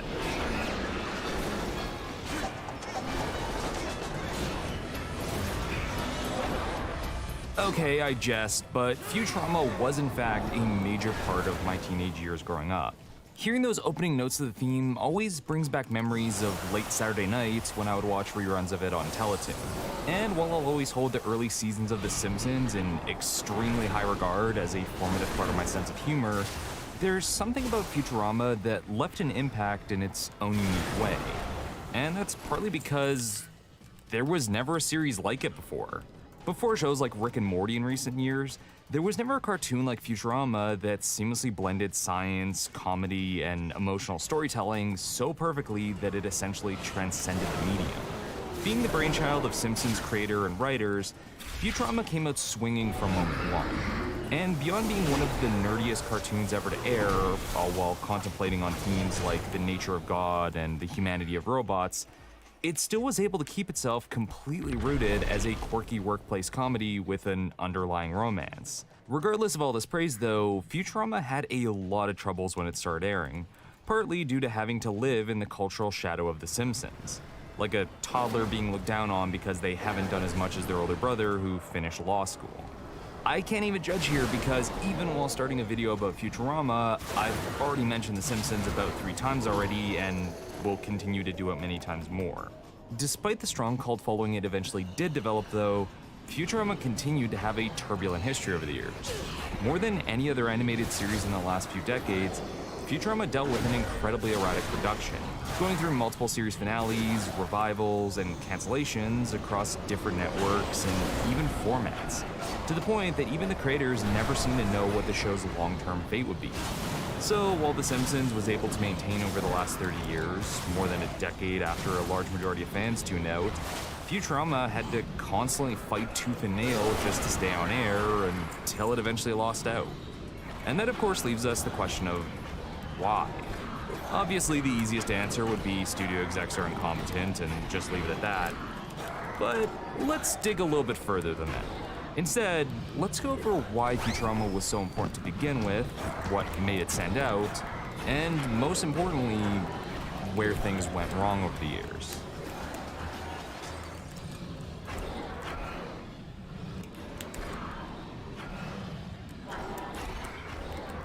So it isn't a stretch to say that The Simpsons was the defining show of the 1990s.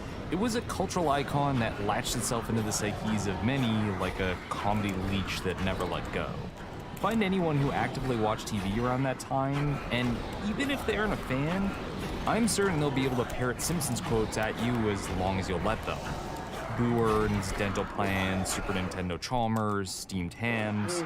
The series was so massive and far-reaching that you couldn't get away from its influence. leading to a new era of Super primetime animation. Nintendo Chalmers. And 20th Century Fox, the studio that produced The Simpsons, was starved for another mega hit like it, which they were quick to let the show's creator, Matt Groening, know about. This resulted in multiple attempts to get spin-offs based on minor Simpsons characters off the ground, like a live-action Krusty the Clown series where he moved to LA to host a talk show. But thankfully, most of these ideas never got further than the planning stage. Fortunately though, Groening did have something else in mind. For a good few years, Groening had been mulling over an idea for a sci-fi series while he produced The Simpsons, something influenced by the classic science fiction literature he grew up with, by authors like Cordwainer Smith, Theodore Sturgeon, Fred Cole, and other names that might mean something if Sci-Fi for You doesn't start and end with lightsabers. But since he had to work on The Simpsons as well as his weekly comic strip Life in Hell, Groening couldn't develop the show by himself. There's a great sci-fi writer. I talked about him on my Groening stream reached the out other to day. David X. Cohen, Wait, the that was sci-fi a nerd in The mirror Simpsons going writing room, somewhere? the one who watched Star Trek on repeat What are we and talking had about? a BS How in am I computer a science from Raven UC Dread? Berkeley and a BA in physics from Harvard. And when you're the nerdy one of The Simpsons The writers, maw? I have that's a saying mirror lot. to the maw now. I have a mirror to the maw now. Predictable? In your dreams. Where the fuck am I? talking the original dog from Okay, hell. that's You mean crazy. That's just... Cohen was the perfect companion for Alright. Groening in getting this series off the ground since he filled the knowledge gaps that Groening had, namely in the science part of science fiction. So from there, the two spend the next solid year developing ideas for this new series in the background, eventually landing on the title Futurama while planning out characters and storylines for the show to develop as they figured out how to pitch it to the higher-ups at Fox. The centerpiece of this sci-fi sitcom would be an out-of-luck slacker pizza delivery boy from the modern day, cryogenically frozen for 1,000 years as the main character, and exploring the future 31st century he wakes up in. Admittedly, the fish out of water trope isn't exactly breaking new literary ground, but placing a character from the 20th century in an unfamiliar, far-off future made for a perfect point of reference for the audience in learning how this new setting worked, where everything could be built off of his/our perspective, and everything was then built off that foundation. Let's read these out loud, because there's a lot of them. Okay, so there's a soul bind upgrade for Theotar, which means that the bench, he has something else. Draven has been unlocked on my soulbind. He might be the best soulbind, but I don't know. I have a new title called Countess.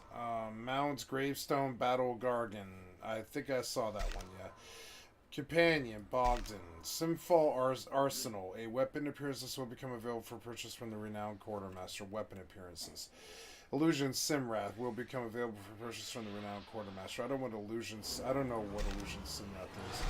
Mantle of Crimson Blade, Soulbind upgrade Theotar. Mantle of Crimson Blade, Soulbind upgrade Theotar. You may speak with Tisha to recruit this adventure. Mantle of Crimson Blades. These prints become available. You may access General Draven's 8th row, Naja's 8th row. You may access Theotar's 8th row. Okay, good stuff. So then... Okay, so we come back here and we take a look at complete the campaign to unlock General Draven. I thought the renown was just unlocked, but I guess not. So we have her, but her next row is open.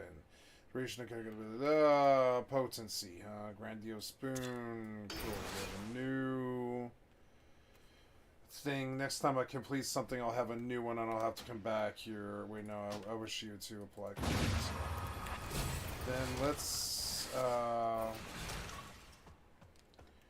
Actually, I believe we're fairly good. Okay, wow, you can just step through, huh? You can just step through that bitch. No problem. That's cool. Faintly glowing sea, 4 charges. That's cool. That's cool. So, gotta remember about that thing. I'm gonna keep it running here. I'm losing my 10-minute speed up because I left the zone, I think, but that's okay. Well, these, I don't know. Yeah.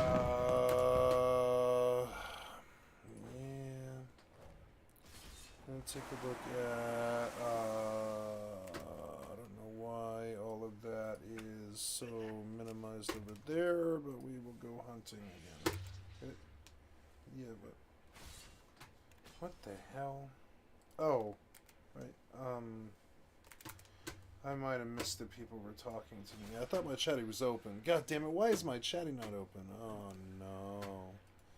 I must have missed a ton of shit, I bet. I don't know. It is Friday night. I'm not trying to be, like, too social right now. Yeah, we're just gonna pull you over. I don't know why I had to set things up here. One viewer, I don't see anybody like talks or anything. That's cool. So we have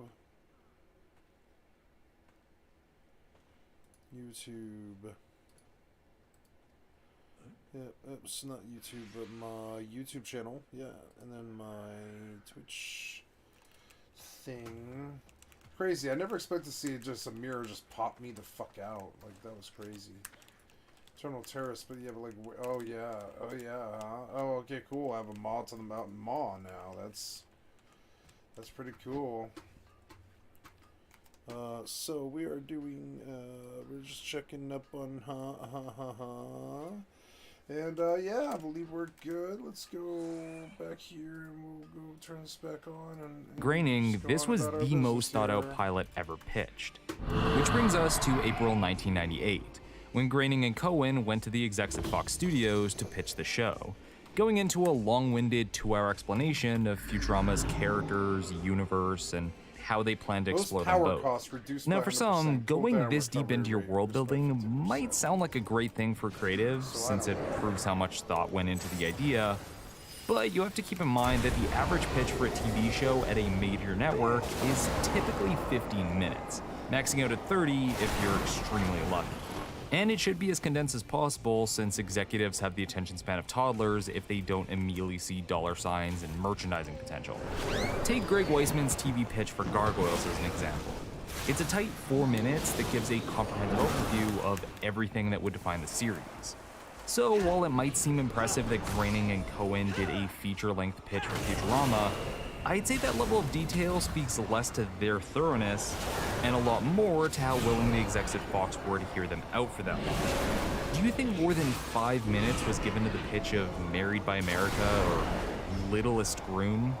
No, the reason why Futurama was given that amount of time was because it had Matt Groening attached, and Fox was salivating at the idea of having another Simpsons-esque cash cow they could milk on their network. So they jumped on Futurama as soon as it was pitched to them, ordering a 13-episode season to start off. However, like a fine arts major graduate realizing their job prospects, Fox got buyer's remorse about the show almost immediately after purchasing it. What they wanted was The Simpsons in space, something very easy to market to the average American family. The Jetsons to The Simpsons Flintstones. But what they were getting was cruder and darker than what they originally thought they were signing up for. You are now dead. Thank you for using Stop and Drop, America's favorite suicide booth since 2008. It didn't help that Graining and Cohen fought back against every change Fox execs attempted to push for. The main reason being that they felt the requests they were being given were contradictory and unhelpful, such as the characters being too mean. Graining had gotten quite used to having all the creative freedom he was being given with The Simpsons, as that deal was made when the Fox network was new and desperate to get anything on air. But now that they were more established, Fox wanted more control over Futurama than they did in the past with The Simpsons, something Graining wasn't willing to give them, which would go on to cement the antagonistic relationship between the studio and Futurama that would continue on for years. Even when the writers for Futurama relented and attempted to appease Fox by toning down the show and writing a more down-to-earth episode, with Fry and his friend Bender spending an episode looking for an apartment, the executives still weren't happy with it, strongly implying that they didn't actually know what they wanted other than control of the show. So since there was no way to truly meet in the middle with the studio, the Futurama creators decided to go full on with what they wanted to do. Consequences be damned, with Graining managing the executives as he gave his own notes throughout the production, and Cohen acting as Futurama's head writer and showrunner going forward.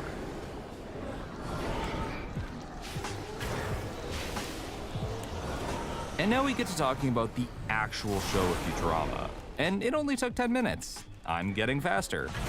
Now, early on when I started working on this script, I set a restriction for myself to avoid even mentioning The Simpsons to see how far I could realistically get. But as I've already demonstrated, it's nigh impossible to talk about Futurama, historically or artistically, without eventually bringing it up. So might as well lean into it. Actually, while it's good to look at a show by its own merits, examining how Futurama deviated from what came before may be the best place to start off from in understanding what it did well. Because while some were hoping for another Simpsons like Fox did, The Simpsons was a tough act to follow. By the early 2000s, even The Simpsons was beginning to struggle with that.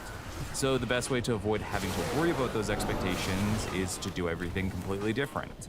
In fact, while Futurama regularly has to compete with The Simpsons due to their relation to each other and the fact it came after, I would say Futurama actually benefits in some ways by coming second. To start, where The Simpsons took a couple seasons to really hit its stride as the writers were getting a grasp on what they wanted the show to be, like most sitcoms typically do, Futurama came out of the gate knowing exactly what it was, starting off with one of the strongest first seasons of any animated sitcom. You want the rest of the champagne? No, and it's pronounced champagne. Oh God, no! Nearly every episode of Season 1 was an instant classic that perfectly established Futurama's world and characters that later seasons would then build on. You have a trip to a moon-based theme park exploring historical revisionism, a pro-environmental message about not putting off problems on later generations through the lens of an Armageddon parody, and an episode that mixes Animal House with Flowers for Algernon. While I wouldn't say Futurama was always gut-bustingly funny like its predecessor, it was always clever, perfectly mixing low and high culture by blending together classic sci-fi serials with modern pop culture. I could just continue listing examples to prove my point, but I think this is highlighted best in one of my personal favorite episodes, Godfellas, where Bender's put in the position of God to a tiny civilization that lands on his body as he floats through space, and is faced with the dilemma of what being God means, and how humans deal with that relationship. A reminder that this is a cartoon where a goofy robot gets liquored up in space, and is then faced with some of the most complex questions humanity continues to struggle with. I mean, yes, on the surface, Futurama is still a goofy comedy, but underneath it had legitimate science fiction concepts at work. The trade-off, however, is that I think this is why Futurama didn't stick as well in the cultural zeitgeist compared to The Simpsons, at least on an immediate level. With The Simpsons, it was instantly recognizable for what it was satirizing, acting as a parody of American suburbia and modern culture in general, something that could be appreciated on a near universal level, where Futurama was doing, I don't know, some nerd sci-fi shit. But that's what made it more attractive to those that loved it. Almost by design, Futurama was never going to be the mainstream hit to the degree The Simpsons was due to its setting and genre. But the core audience that this series would develop would become devoted fans since it was giving them something they hadn't seen before. And what added further to this is how the show handled its characters.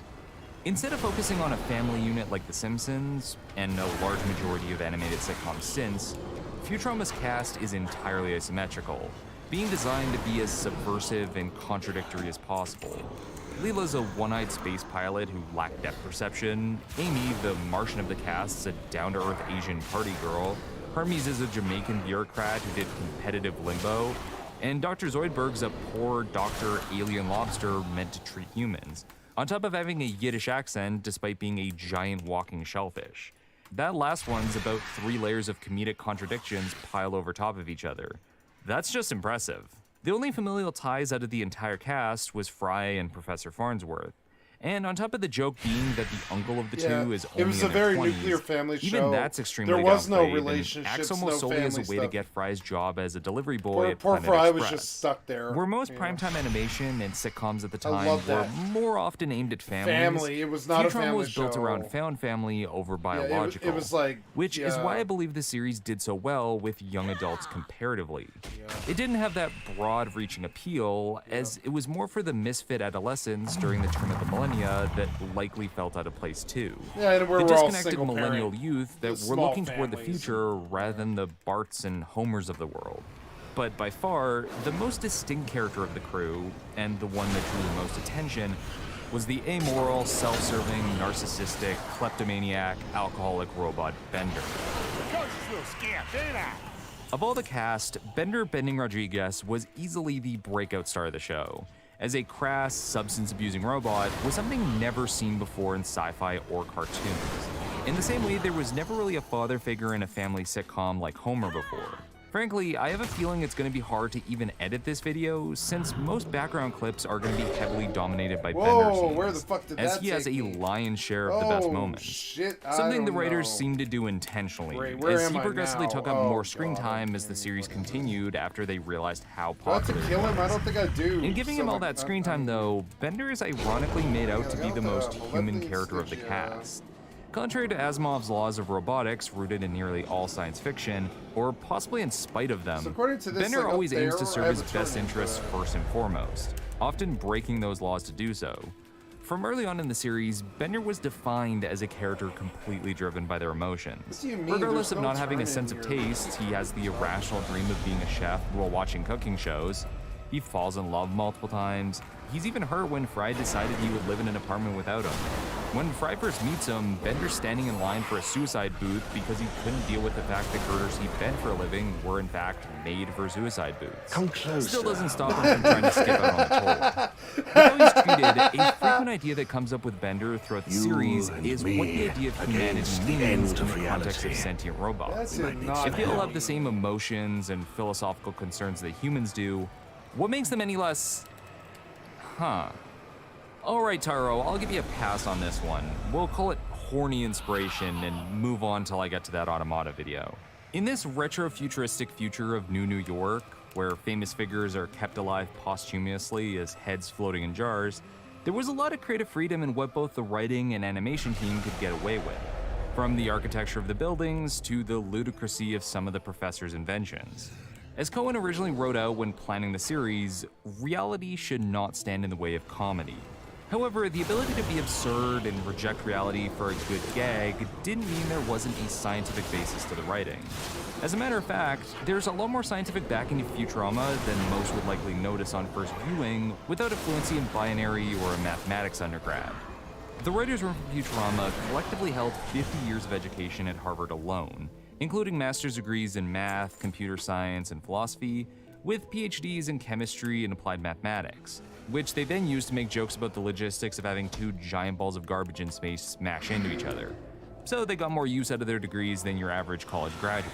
But because the writers' room was full of trained scientists writing a science fiction series, something that was incredibly uncommon at the time, there was a clear, conscientious effort to getting the math right on display whenever possible, resulting in hour-long conversations about how the Madison Cube Garden would be designed for glaciers. For example, in the Season 1 episode, Fish Full of Dollars, the entire setup is that Fry's old bank account of 93 cents has accumulated to $4.3 billion after 1,000 years of interest. Now, as a kid, I simply shrugged off that detail as numbers get bigger. But if you actually do the math and adding in the annual and compound interest over time, it perfectly checks out. Though if you also account for inflation over the years, that money would be nearly worthless. But that's beside the point.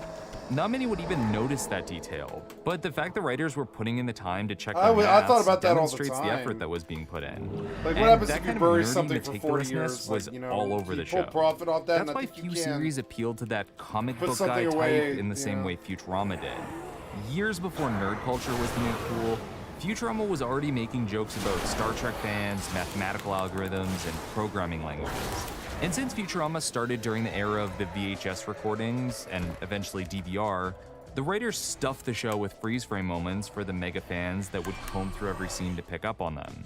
So much thought went into the simplest background details that 2 different alien languages were made solely as world-building details in the backdrop for fans to decode.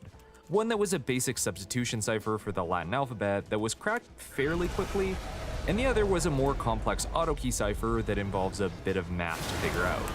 While not exactly Klingon, it was a good amount of effort to put in for gags that only a select few would catch. But by intention, that was how Futurama worked.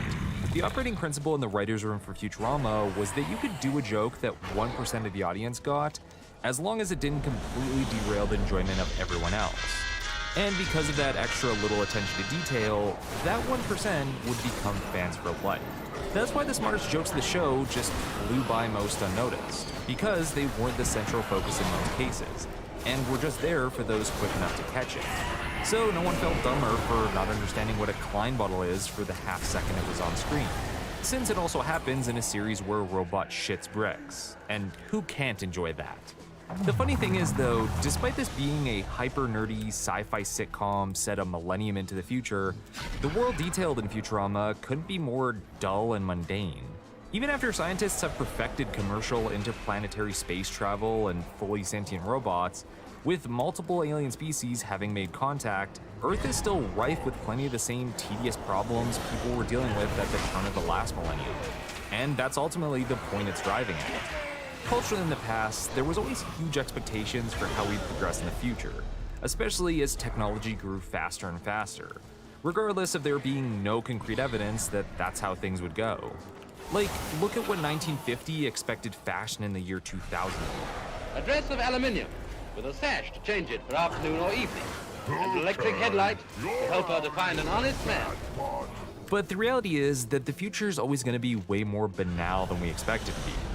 In his video, Is Futurama the Best Argument Against Transhumanism?, Mike Rugnetta of PBS Idea Channel brings up the theory of the hedonic treadmill. Put in simple terms, the hedonic treadmill is the observed tendency of humans to quickly return to a relative stable level of happiness despite major positive or negative events or life changes. Basically, no matter what technological leaps are made, even ones that vastly improve our quality of life, humans always end up defaulting to a baseline of, things are okay, I guess. This of course implies that while we will always find ways to improve, we're never going to reach a transcendental level of happiness through our progress, which is perfectly captured in the way Futurama presents its setting. Not quite the utopian, what a bright future it will be that Star Trek envisioned, nor the dystopian, everything's fucked and technology's only going to make it worse like your 1984 and Akira's. Futurama sits somewhere in the middle with a beleaguered, what if everything stays largely the same but with better tech? Which is definitely a deviation from most science fiction prior to the 2000s.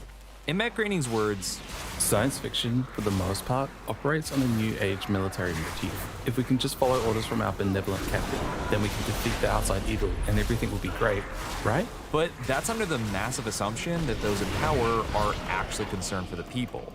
With The Simpsons, the message is continually about how America's moral authorities don't always have your best interests in mind. Teachers, principals, clergymen, politicians, they're all just goofballs, which is where a lot of the comedy of the show comes from. Help! Help! Police! Hey, I got problems of my own right now. Oh boy, it's gonna get worse before it gets better. With Futurama, it was doing something similar, but with a much grander scale, showing how large systems fail and will continue to fail in the future. Major corporations and governments are a mix of incompetent and malicious. There's still socioeconomic class issues, though it's represented with mutants and robots. Problems like global warming and conservation are hand-waved away until they hit crisis level, at which point they're handled with the utmost grace and care. You know, guys, I don't want to alarm anyone, but I think Futurama might be political.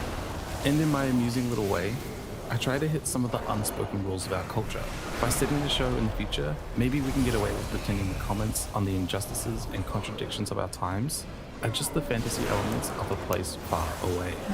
Just like the hedonic treadmill can apply to how humans regard technological advancement, Futurama goes to show it also works in relation to societal shifts as well. The future of the 31st century is as corporate, commercial, and militaristic as the 21st, but amplified through scientific advancement. Yet everyone takes it all in stride like it's no big deal. The people of Earth are implanted with chips to appoint them their permanent career assignment, and senior citizens are taken to be stored in a giant mechanical planet once they hit a certain age. Both things that are simply treated as a fact of life. Capitalist society has even gone so far that commercials are literally beamed into people's dreams, and it's simply shrugged off as completely normal. Even Fry, who actively argues against it as going too far, ends up accepting it in the end after everyone tells him he's overreacting and goes to buy the product he was being sold on. I mean, could you imagine having an ad shoved in your face at any time like that? Corporations just coming into your personal space during your most vulnerable moments? Personally, I prefer my ads surreptitiously shoved in the middle of YouTube video essays. Do you need a new wallet? Well, I think it's time you learned a lesson about Lightspeed brand briefs. I mean, extra smart wallets. Extras wallets come in a variety of colors and styles made to fit comfy in your pocket, which you can get in either tanned premium leather or their new vegan leather created from recycled windshields, and is indistinguishable from the real deal. The built-in trigger design allows for slick and easy card access at the click of a button, along with RFID protection to keep your card safe when not in use. And never misplace your wallet again with the solar-powered tracker, which connects right to your phone and other home devices for ease of use. So use the code FOXCADE5 at checkout for an extra 5% discount on top of any other site promotions, including the Black Friday sales currently running until November 29. Just follow the link in the description below. Extra wallets, style and comfort for the discerning pockets. Oh, what a weird dream. I'll never get back to sleep. Ultimately, though, you didn't have to be a big-brain science fan or a philosopher in metaphysics to appreciate what Futurama was doing. In actuality, some of the peak moments that stood out the most were the ones that were built on emotion over intelligence. And that's because the truest strength of Futurama's writing is that underneath these classical science fiction stories was a core of sincere character work elevating everything around it. A fundamental credo of the series established by Groening was that you could put the characters in any sort of crazy, bizarre situation that can be dreamt up, but they had to react in a way which people could sympathize with, even if we're talking about alcoholic robots and homeless lobsters.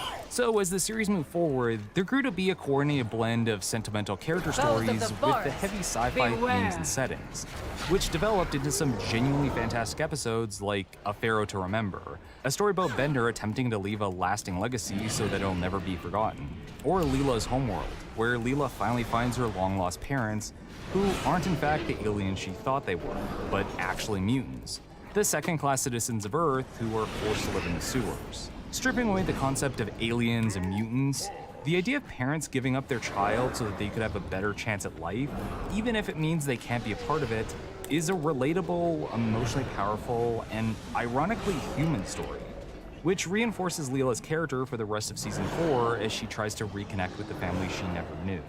When looking at how the main characters were handled, a central theme for Futurama was about how one finds their place in the universe, perfectly fitting with its core age demographic of young adults, who themselves likely experience similar feelings. Fry's out of his time, having lost all his loved ones in the past, and is learning where he fits in this era. Leela spends the better part of the first 3 seasons looking for where she came from, and Bender has an identity crisis every few episodes as a fully sentient robot in a society where they're still treated as tools. It's often played off as a joke or a way to frame an episode, but there was a clear heart to many of the characters and their stories as they progressed through the series, adding a lot to the emotional core keeping the show together. Easily the most recognized moment for Futurama's ability to tug at the heartstrings, though, is the now iconic episode Jurassic Park, where Fry finds the 1,000-year-old remains of his old dog Seymour Asses. But when presented with the chance to revive him, Fry chooses not to after learning he passed away at the age of 15, believing his faithful pet had moved on and lived a full life without him. Despite that not entirely being the case, I'm okay. Truly, I don't think you can even mention the ending of Jurassic Park to most millennials who grew up on Futurama without potentially causing them to spring a leak. While the show was intended to be an episodic affair, it also spent a lot of time rewarding longtime viewers for paying attention, typically by taking offhanded references and jokes and paying them off in later seasons. But this also manifested in ongoing story arcs that progressed through the series, with Leela and Fry's developing relationship being at the center of it. As the emotional linchpin of the show, this college dropout from the stupid ages and a Cyclops mutant were set up as a pair from the very first episode. Though at first it may have started as just two people who bonded over the fact they felt like outcasts in this world and didn't know where they really belonged, it began to develop as the series progressed. What starts as a simple crush on his new captain eventually leads to Fry developing stronger and stronger feelings for Leela, but his man-child immaturity continues to put Leela off. As a result, the relationship's progression is the conflict between Fry attempting to prove himself through grand romantic gestures, as Leela gradually starts to warm up to him in spite of his many flaws. Over the course of the show, you see the two go from platonic friends to coworkers with some romantic tension, all the way to a proper couple that have finally connected. But much like the series itself, we'll come back to all that later. Alright, at this point, before we get to the studio interference we all know is coming, I do first want to briefly talk about Futurama's animation. At initial glance, Futurama clearly looks like any mech writing work, with all the signature features of his art style. Overbites, weak chins, four-fingered hands. Due to their simple yet strong designs though, each character still had a very distinct silhouette and is visually memorable by emphasizing their unique traits. This is how we got characters like Hedonism Bot or the Hyper Chicken. Since Futurama was set in a science fiction setting with aliens and robots throughout, the animation team could go wilder with the show's designs and backdrops than any of its contemporaries could, since there was much less concerns about any sort of modern-day realism, which really helped to set it apart from everything else at the time. So, while it's not exactly mind-blowing in the year 2020, Futurama stood head and shoulders above pretty much every other animated series of its time when it came to its look. And what really put it over the top was its use of 3D animation, which is the main reason I wanted to bring this all up. Now, of course, I know talking about 3D animation being added into 2D has the potential to get you spit in the eye in certain circles, but the thing is, Rough Draft Studios, the production company who did the animation for Futurama, were one of the first to really pull it off this well and consistently, which they did by avoiding it looking like 3D. When Groening and Cohen were looking for a studio to animate Futurama, Rough Draft actually won the bid for the job by creating a brief demo that seamlessly mixed hand-drawn cell animation with 3D, which isn't as simple as I'm making it sound. Both 2D and 3D art styles have their strengths and weaknesses in animation, but when trying to blend the two together, it can often be visually jarring if not handled well, because you're attempting to add a rendered CG model into a flat image. Insert reference to Flatland here.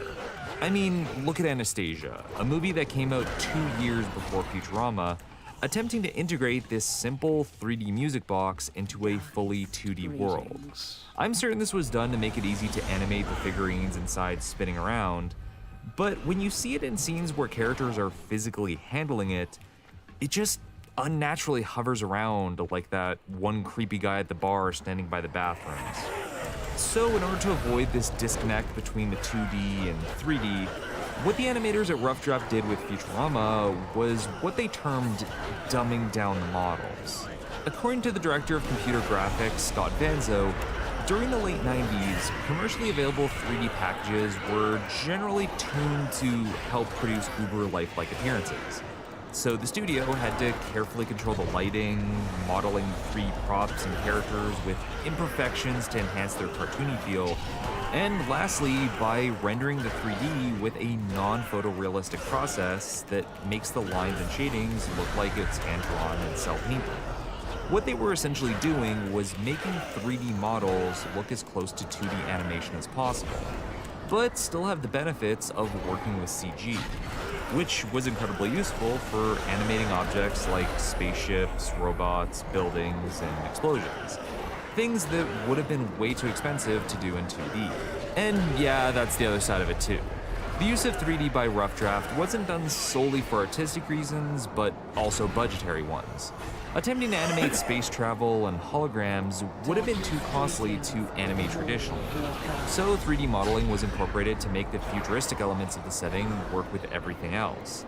Being developed during the industry transition from traditional hand animation to digital, Futurama was actually drawn at first on paper, then scanned to be colored digitally, which made it significantly easier to add CG models into the mix since the animators could easily tinker with color, composition, and lighting. Obviously, you can still tell when you're looking at a 3D model compared to a 2D drawing if you look for it, but the cell shading and line work being done so that it matched with the hand-drawn animation made it blend so that it doesn't feel out of place or become a distraction to the eye. Granted, the 3D could still look slightly, to use a technical term here, wonky in the occasional scene, especially when objects suddenly gained an extra dimension between shots. But using CG models actually did allow for much more freedom with the animation, as shots could be much more dynamic without having to hand draw every frame of every angle. So rather than CG being used to replace traditional cell animation at the cost of a consistent art style, it was actually used as a tool to work alongside it and often enhance it, being one of the first major attempts at blending 2D and 3D in modern animation without compromising either. And that feels like something that's largely gone unrecognized as the years have gone on. redeem first. Alright, now obviously after talking for so long about how unique and trailblazing Futurama was, we of course finally arrive at the point in the video where we go into how it was mismanaged to death.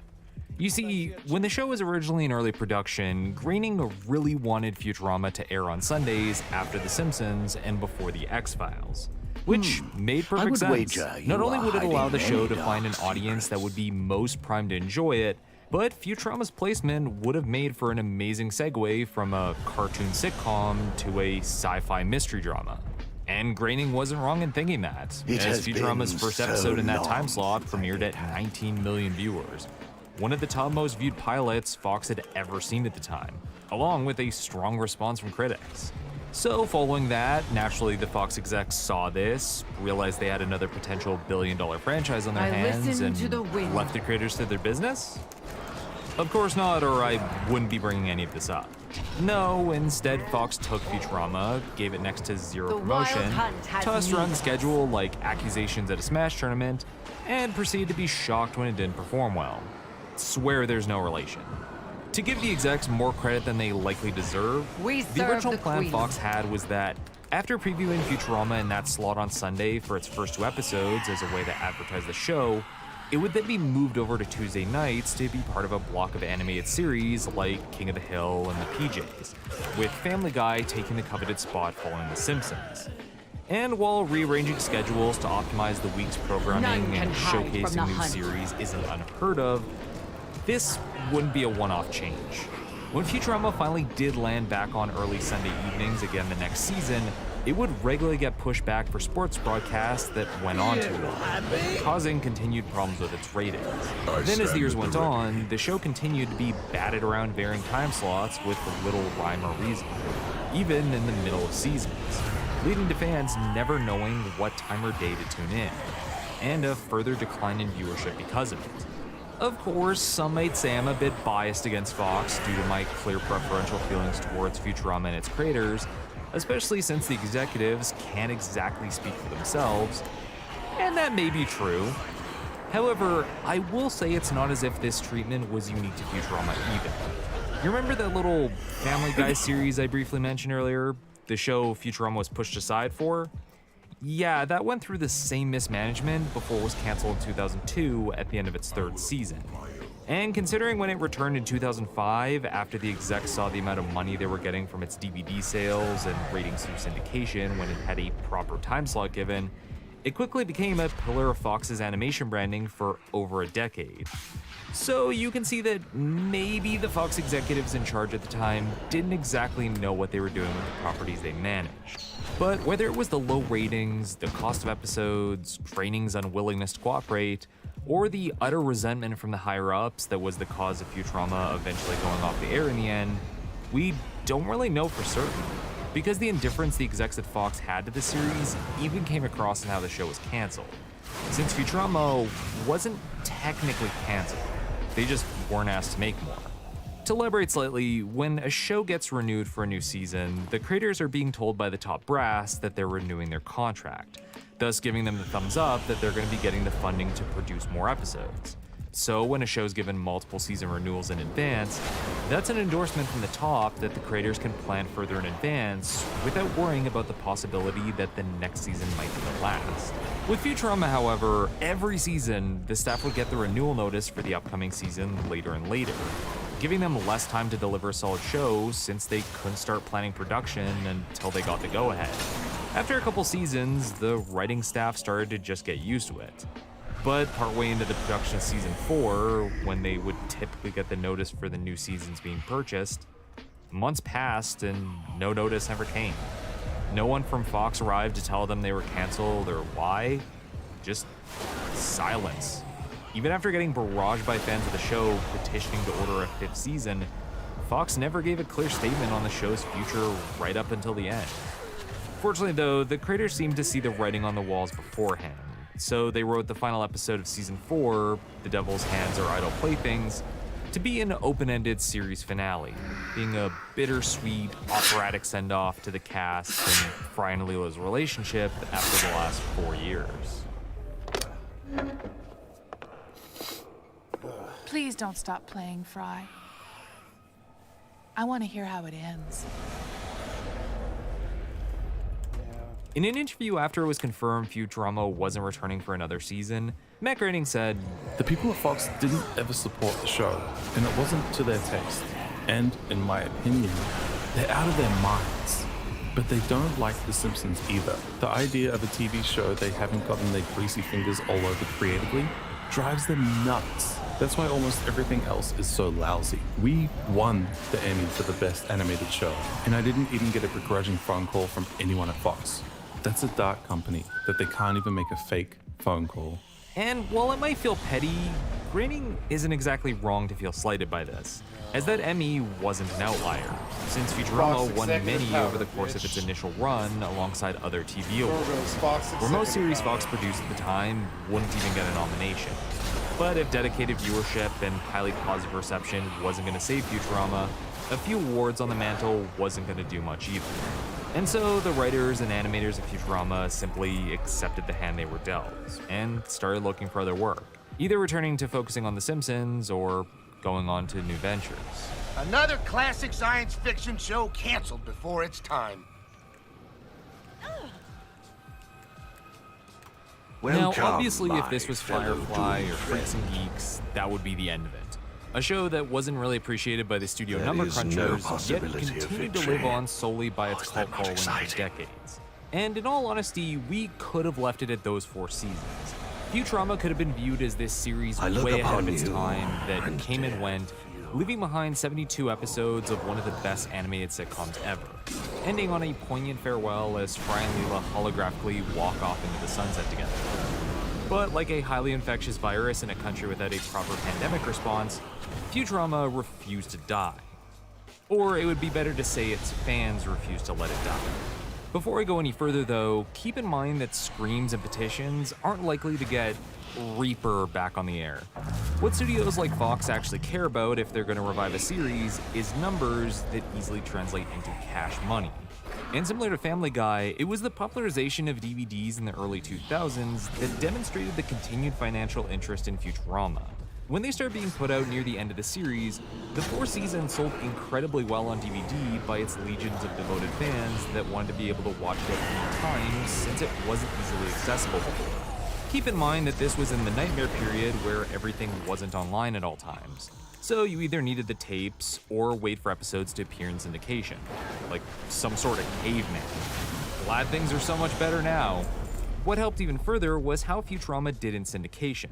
When it began airing on Comedy Central, Cartoon Network, and other channels between 2003 and 2005, Futurama saw a lot of success both in its ratings and overall exposure, since it was no longer restricted to one network, was actively promoted, and actually had a set time slot. Huh, who knew that constantly being pushed aside for NASCAR and reruns of True Lies might harm a show's ratings? So between the quality DVD sales and solid syndication ratings across other networks, Fox Home Entertainment decided to order a couple of direct-to-DVD Futurama movies to cash in and potentially gauge interest, without having to possibly invest in multiple seasons ahead of time. And after some negotiations and Matt Groening doing a few victory laps around the studio parking lot, the producers agreed to fund 4 films, but with the stipulation that the movies would be cut up into 4 equally sized episodes that could be easily tossed into syndication packages, which altogether would create a proper 5th season. And with that, work on season 5 started in 2005, and the first movie, Bender's Big Score, releasing in late 2007. So everything's great now? I mean, yeah, Futurama's back, baby! Right? Well, unfortunately, this is where the analysis part of this video gets a tad more complicated, as this is where we start to get into the more hit or miss parts of Futurama, because these movies are also the point where the series starts to show some cracks. See what I did there? Though to immediately backtrack on what I literally just said, the first couple movies were a pretty solid return for the series, all things considered. Being the first of the 4, Bender's Big Score is probably the strongest right out of the gate. Before I continue, however, I know this video is already extensively long, but I'm gonna have to do 4 rapid-fire reviews for these movies here because all of them have different issues that end up highlighting future problems that are gonna be creeping in. Anyway, Bender's Big Score's core premise is that after returning to the air after getting uncancelled by the Box Network, this opening isn't exactly subtle about its commentary, Planet Express ends up getting conned by a race of scammer aliens, who end up finding a tattoo of Bender on Fry's ass that includes a code that can allow one-way travel backwards through time, which they then use to plunder Earth of all its historical treasures with a mind-controlled Bender. Meanwhile, Fry is hurt when Leela falls for a man named Lars who works at the Head Museum, and takes a chance to use the time code to travel back to the year 2000, where he spends the next few years looking after a lonely narwhal. Though because of time travel complications, this ends up creating two Frys, one in the present past and one in the future present. Describing the synopsis in simple terms makes it sound like this should be a complete mess of a movie. But it ends up creating a great time travel heist film mixed with a love story that surprisingly works, since both storylines end up layering into each other and build off what the other is doing. Make note of that for later. This also wasn't a basic Disney direct-to-video production either. The animators at Rough Draft Studios, both in their California and Korean branches, worked to bring these films to the next level. While the original run of Futurama was formatted to the standard 4:3 of the time, the films were bumped up to 16:9 in order to capture a more cinematic feel by comparison. And in terms of scale, this first movie does everything it can to bring in every fan-favorite character for some screen time, from Robot Santa and Nixon all the way to Al Gore and Bubblegum Tape. In that way, Bender's big score was a clear celebration of everything that made Futurama special during its initial run, with a little extra flair since they had DVD movie money to spend now.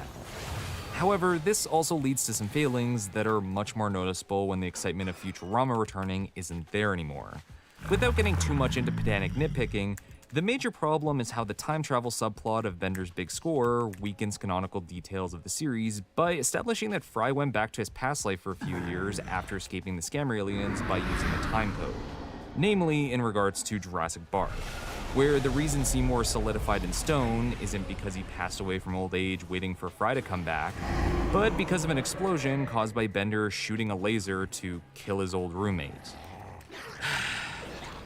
Look, I know the writers were simply being cheeky, and I can't deny that outside of breaking continuity that the Lars storyline is touching. But most of the episodes centered around Fry are about the loved ones he left behind when he went to the future and how that affected them. So seeing these powerful moments be completely retconned just doesn't sit right. And these aren't easily shrugged off jokes either, since it's rooted in the core premise of the movie. Then, following up Bender's big score is The Beast with a Billion Backs, which continues off from the cliffhanger of the first movie, where reality is beginning to shatter due to time paradox shenanigans. Confusingly though, despite following up from that ending, it starts with Fry getting into a polygamous relationship with a brand new woman, completely sidestepping the whole point about the Lars storyline in the previous film, something that the movie quite literally points out at the end. You think maybe? Oh, please. You forgot me quick enough when you met Colleen. That's true. To its credit, this is clearly a contrivance meant to work with the plot, which focuses on an interdimensional alien that tries to take over and then seduce the entire universe, thematically being about loving relationships never being perfect and inherently require compromise between all parties to be fulfilling. But it unfortunately comes at the cost of punting the emotional core of the last movie to get to that point. Sadly though, this is only the start of how the romance in this series gets kicked around, but we'll get to that later. Beast definitely has its strong moments, and of the 4 films is the most thematically consistent, but I'd be lying if I didn't admit that the excitement of Futurama returning fueling these movies is starting to wear off at this point, and we're only going downhill from here. Frankly, while the promise of 4 films likely sounded promising to everyone involved when it was first pitched, I'd argue the law of diminishing returns starts to kick in harder and harder as they progress, specifically with the 3rd and 4th. The best way I could describe these last 2 is that the core premise of the material had potential, but wasn't enough to carry over an hour and 20 minutes. So there's a lot of meandering as it gets to the point, kinda like this sentence. To start, the 3rd movie, Bender's Game, deviates from even the vague attempt at keeping these movies interconnected like the last 2, and is instead a chance for the nerds in the writer's room to wax off about D&D and the Lord of the Rings movies, as this was nearly a decade before Disenchanted was made, and they even got a chance to do as such yet. Now, admittedly, doing fantasy tropes through the lens of science fiction could have been an interesting take, but aside from just not making good use of that premise, instead doing a lot of mediocre Tolkien references, there's no real emotional throughline for this movie keeping it together, which is quite noticeable when you compare it to the last 2 movies. The closest thing is the reveal that Ignor, one of Mom's sons, is actually Professor Farnsworth's, which is a fun twist considering Farnsworth and Mother's relationship within the series. But it feels like there's zero impact to the reveal with how it's handled, and it isn't addressed ever again outside of the film itself. To the point you have to question why it was even brought up in the first place. I could forgive a lot of these flaws though if it wasn't for the fact that Bender's game is as needlessly stretched out as production time of this video. Since these movies were mandated to a strict 87, 89-minute runtime so that they could be sliced up into 4 full-length episodes each, the pacing of them can be downright awful, as the writers are clearly more used to writing and structuring around 22 minutes comparatively. While this wasn't as much of a problem with Bender's big score and Beast with a Billion Backs, this pacing issue becomes aggressively apparent with Bender's game, where the core appeal of Futurama parodying fantasy tropes doesn't kick in until nearly 2/3 of the way through the movie. I'm all good with a slow burn as plot lines and jokes are set up, but this movie drags its heels in order to fill out its runtime, and it isn't filling it with anything interesting or entertaining, like a YouTube video trying to meet an 8-minute runtime. There's simply no weight to anything this movie's doing compared to the first two, and likely would have been better off condensed into a what-if type episode in the series proper, or even a 60-minute movie since there clearly isn't enough worthwhile content for it to be almost 90. But then on the flip side of Bender's game's failings, there's Into the Wild Green Yonder. Since 4 movies were all the staff was promised, Into the Wild Green Yonder was written to be another finale for the series, which makes it even odder how that one fits into the rest of the films, as it's the one with easily the weakest stakes and inconsistent storyline going for it. The base premise is that, while on a trip to New Mars Vegas, Fry gets caught up in a group of mind-reading hobos involved in a war between 2 ancient alien species, as Leela leads an eco-feminist group trying to stop Leo Wong from destroying a Burn in the light of the Ember Ward, wretched beast! On the face of it, there is some clear parallels going on between the 2 main storylines that could have led to some fun moments as Leela and Fry's 2 groups end up clashing. But then you add in Bender romancing the Donbot's wife, then becoming a lackey for Zap Brannigan, a high-stakes poker tournament, an extended jailbreak sequence, Fry becoming a security guard for Leo Wong, Amy rejecting her dad for his constant jokes about her weight, and a subplot about Planet Express nearly going out of business, because we need to bring in Hermes, the Professor, and Zoidberg in somehow. Where Bender's game didn't have enough going on and feels padded to hell because of it, Into the Wild Green Yonder has too much going on and everything feels weaker since nothing's allowed to breathe.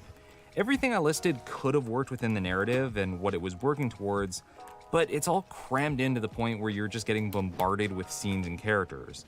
Into the Wild Green Yonder was clearly intended to be a huge-scale event to celebrate the series in case this would be its last outing, framed as a grand ecological science fiction epic where every character possible was brought in. And the relationship between Leela and Fry was finally given some closure in the case that this would be the true finale. But it drags on for over an hour with no clear direction on where it's going and why, shifting from one inconsequential plot point to the next as a series of and-then story beats, which ultimately robs that scale of any real value since it doesn't feel like it built up to anything meaningful. And this feels like it undercuts the movie's ending, where the cast fly off into a wormhole with no clear idea on where they'll end up, obviously alluding to the nature of the show's nebulous status at the end of the film's production, as the creators were still waiting to know if these movies would get them picked up for further seasons, or if this would be the end yet again. Honestly, if they were better planned out, allowed to be as long or short as they needed instead of forced to meet a specific runtime, and better use some of their characters, these films could have been a highlight for the series as a triumphant return, and a massive middle finger to the Fox studios on top of it. But frustratingly, we're only getting started with the erratic quality of Futurama from here.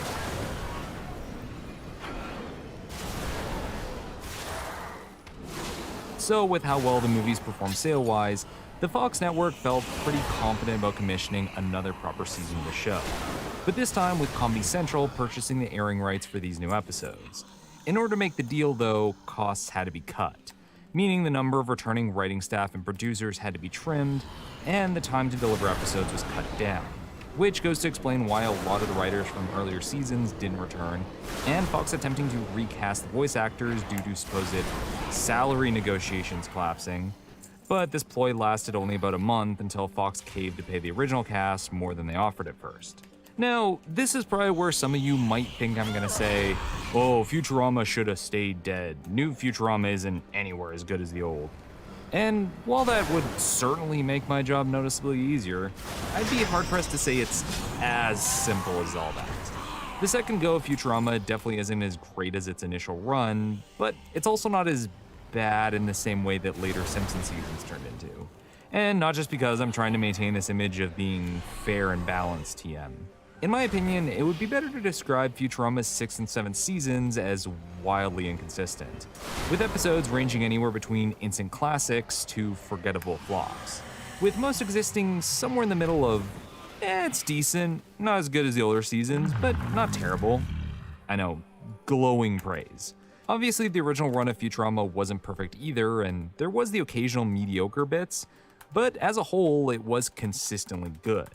With the second run though, there's definitely some tired and lazy writing in a fair few episodes, often feeling like the idea for an episode only filled up about half the runtime, and the rest had to be crammed in with lame, hackneyed references and characters simply going through the motions. Frankly, the struggle of the overall quality in these later seasons highlights how Futurama is at its best when episodes have a heart to them, exploring characters' emotional states and personal relationships with each other while naturally layering in jokes. You know, that thing, good writing. When characters have to start working for the plot rather than the plot working for the characters, that's when you get your lamer episodes like the Da Vinci Code, a lame Da Vinci Code parody that felt dated even in 2010. And it's not like Futurama didn't do film parodies in older seasons. There's an entire season 1 episode dedicated to being an extended Titanic reference, something it regularly points out.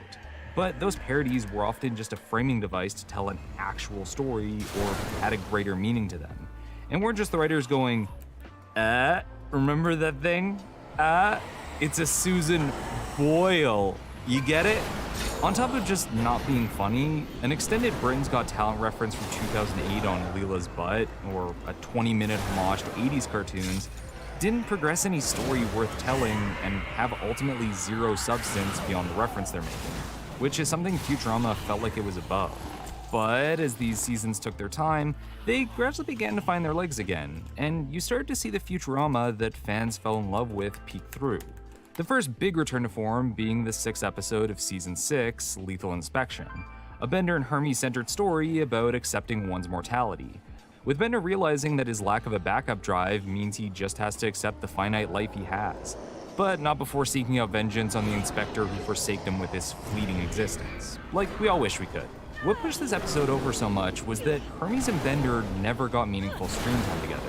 So this episode being a standout for the series was largely due to how well they contrasted each other based on what we knew about them, and how it developed their relationship. It showed a compassionate side to a character known for being inhuman, and a vulnerable side to a character known for being indestructible. Though I wouldn't be doing my job as a pedantic YouTube critic if I didn't point out that Lethal Inspection's ending is still inconsistent with Bender's backstory in Endless Love. I mean, boy, I really hope someone got fired for that blunder. Of course, not every episode has to be a dramatic, emotional exploration of the meaning of life to be considered great either. The Prisoner of Benda, for example, presents a perfect case of a but, therefore, plot and comedic story writing, where the episode centers around all the characters progressively having their minds swapped between each other by a new invention the professor created. With the trade-off, you can only swap one way, thus hijinks ensue. That honestly could have been enough. However, with every mind switch being rooted in characters wanting something that requires a different body, they're then slammed with a roadblock of some kind, the but, that therefore leads to further mind switching in order to solve it, which allows the plot to gradually expand outward in a natural way that keeps you invested in all the different threads going on, until they all eventually collide at the very end. Prisoner of Benda is a straightforward setup with a subtle theme about appreciating the body you have, but when it comes to pure structure and pacing, it's one of Futurama's best episodes. And before all the comments berate me about it, yes, Ken Keeler, the writer of this episode, even went so far as to develop an entire real-life mathematical theorem to explain how many mind switches between characters would be required to get everyone involved back into their original bodies. And they say pure math has no real-world applications. Anyway, this is what makes these seasons so frustrating as a whole, because they constantly oscillate between genuinely entertaining examinations of characters that rival some of the best of the series, and aggressively ham-fisted episodes about cell phone addiction and Obama birth certificate truthers. While they average out to being alright, these last 2 seasons definitely struggled to capture the magic of Futurama's original run on Fox. Without making massive assumptions about what was going on in the writer's room, it's really hard to say if this is due to much of the original writers not returning, with the stronger character-driven episodes being mostly handled by returning staff like Ken Keeler and Eric Horsted. Or maybe like The Simpsons, Futurama had just become part of the establishment it once rolled its eyes at. Or it's the same creative spark from almost a decade prior simply wasn't there anymore. Possibly the most aggravating aspect of Futurama's run on Comedy Central, though, is how it spun its wheels with Leela and Fry's relationship, as it continued to be as vague as possible even after multiple confessions of love.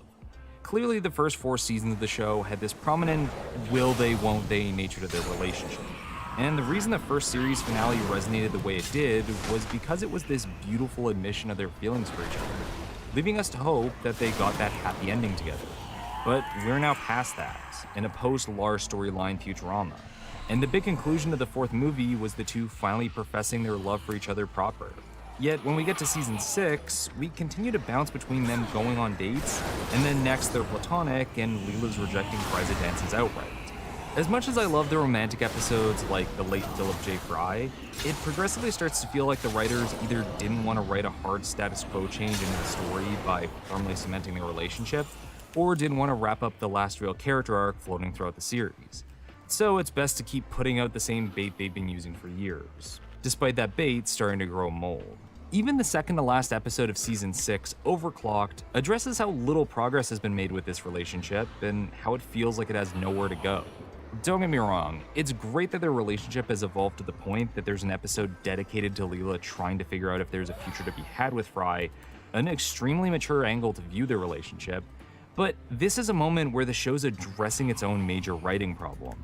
And this is exceptionally weird when this was planned as yet another series finale in the case there wasn't another production season.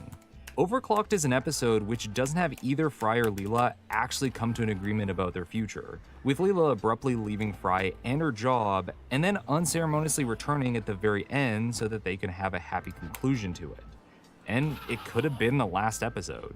I know this is a bit of a fan favorite for some due to the ending where Bender gives them their future and they're able to see how it'll unfold together, but in my opinion, it doesn't hold up in hindsight when you actually take a step back and look at how it reflects on the two's relationship, especially when the next season has Fry and Leela right back to their extremely wishy-washy state.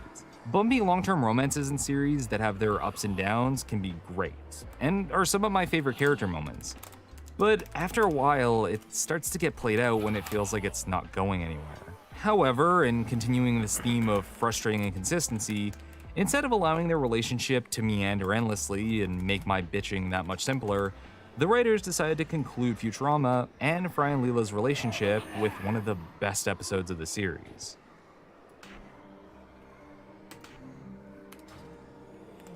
What started as unbridled hype for a 6th season, the anticipation for return to form began to wane as the series marched on. Both returning fans and new audiences alike could see the cracks continuing to grow in what was once considered a watertight series. These cracks would eventually then give way when it was announced halfway through the airing of season 7 that Comedy Central would not be renewing the series further. And while no clear reasons have ever been given as far as my research has shown, the boring reality of it is that low ratings are likely the culprit. When Futurama started airing on Comedy Central, the show was getting over 2.5 million US viewers per episode, which was pretty good for a series on this network at the time. But by the latter half of season 7, it was barely scraping past 1 million. For a frame of reference, South Park was consistently doubling these numbers with its 16th and 17th seasons during those years while airing at a similar time slot and costing less to produce. Now, of course, viewership isn't the definitive metric for a show's quality. We literally talked about how bad ratings can be caused by various other factors not 30 minutes ago. But it's hard not to notice the correlation between the last 2 seasons' ratings with its overall critical response. It was getting advertised as much as any other show, it had a solid time slot. The simple fact of the matter is, people just weren't tuning in to watch it anymore.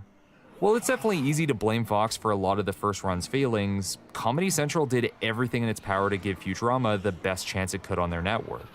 So sadly, there isn't anyone to really look at for how it did in its second run, outside of its own creative staff.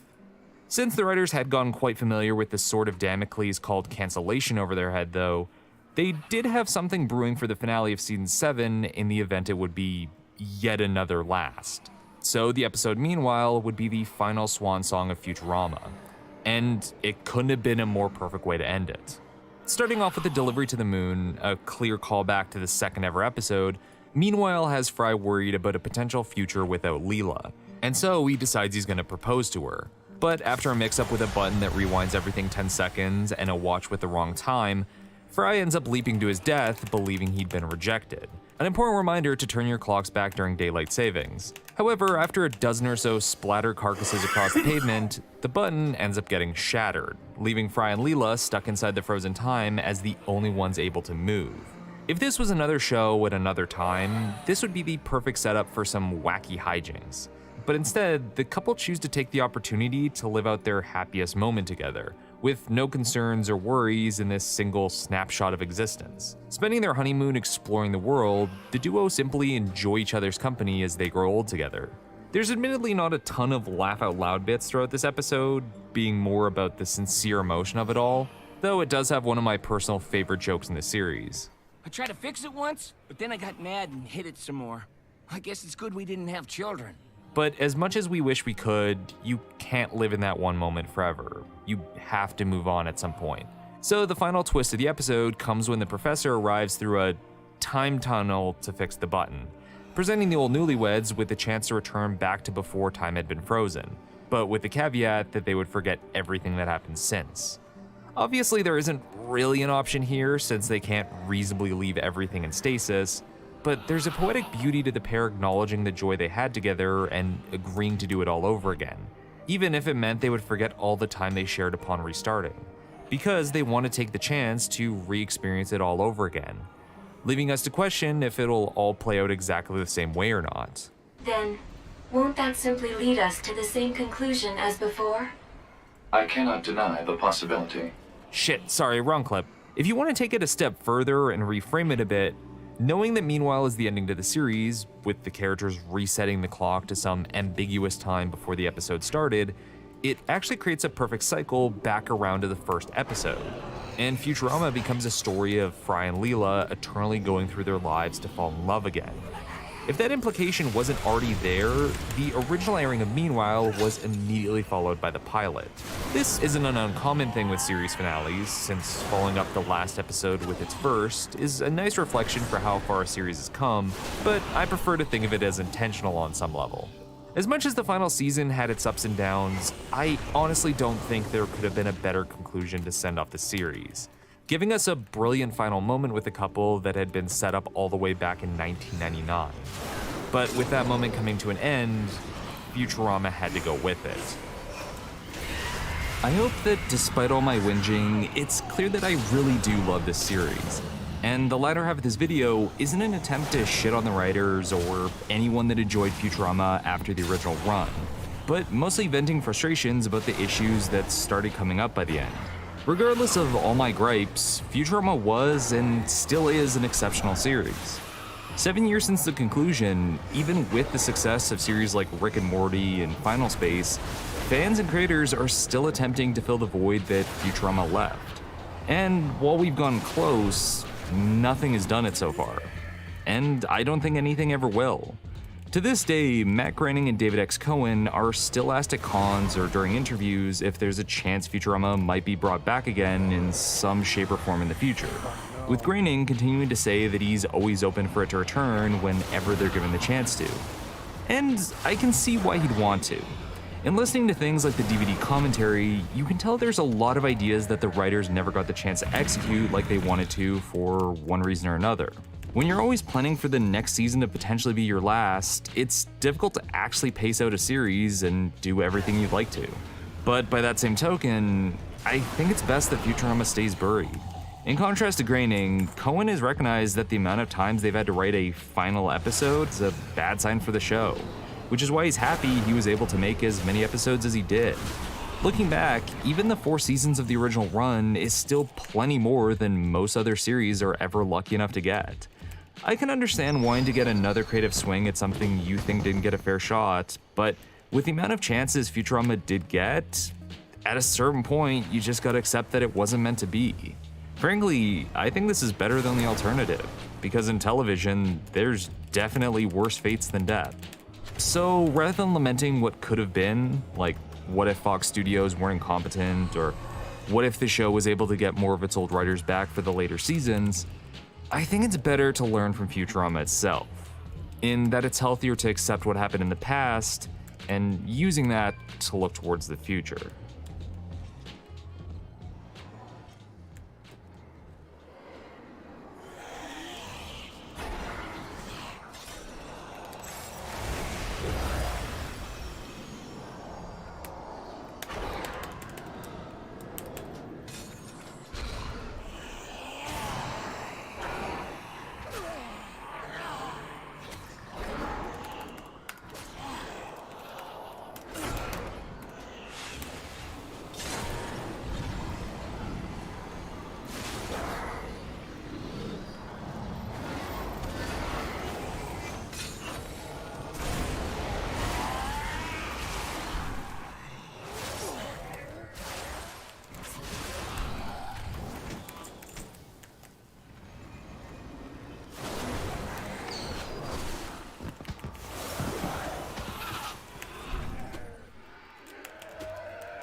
Drop the battery out of it for a second.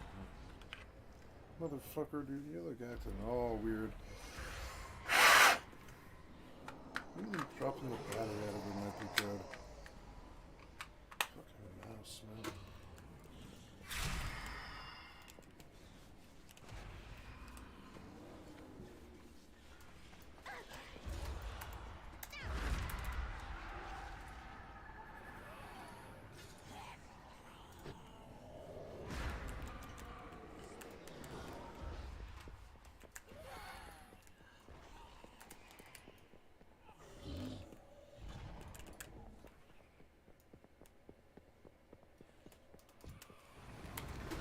This was good.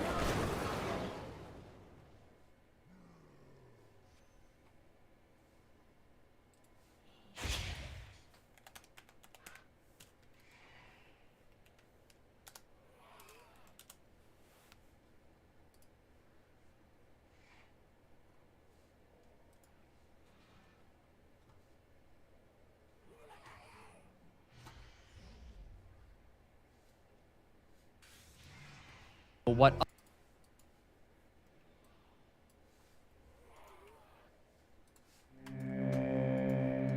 Down the rabbit hole.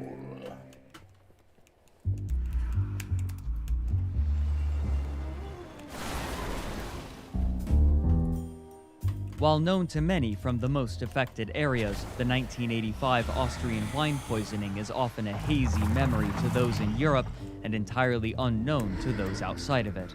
When asked about it, people will mention the unwitting consumption of hazardous chemicals and a mass public panic, but the details will be muddled or contradictory. Most sources with precise information are left untranslated, and misinformation about the event is commonly repeated through English publications. So what was the Austrian wine poisoning?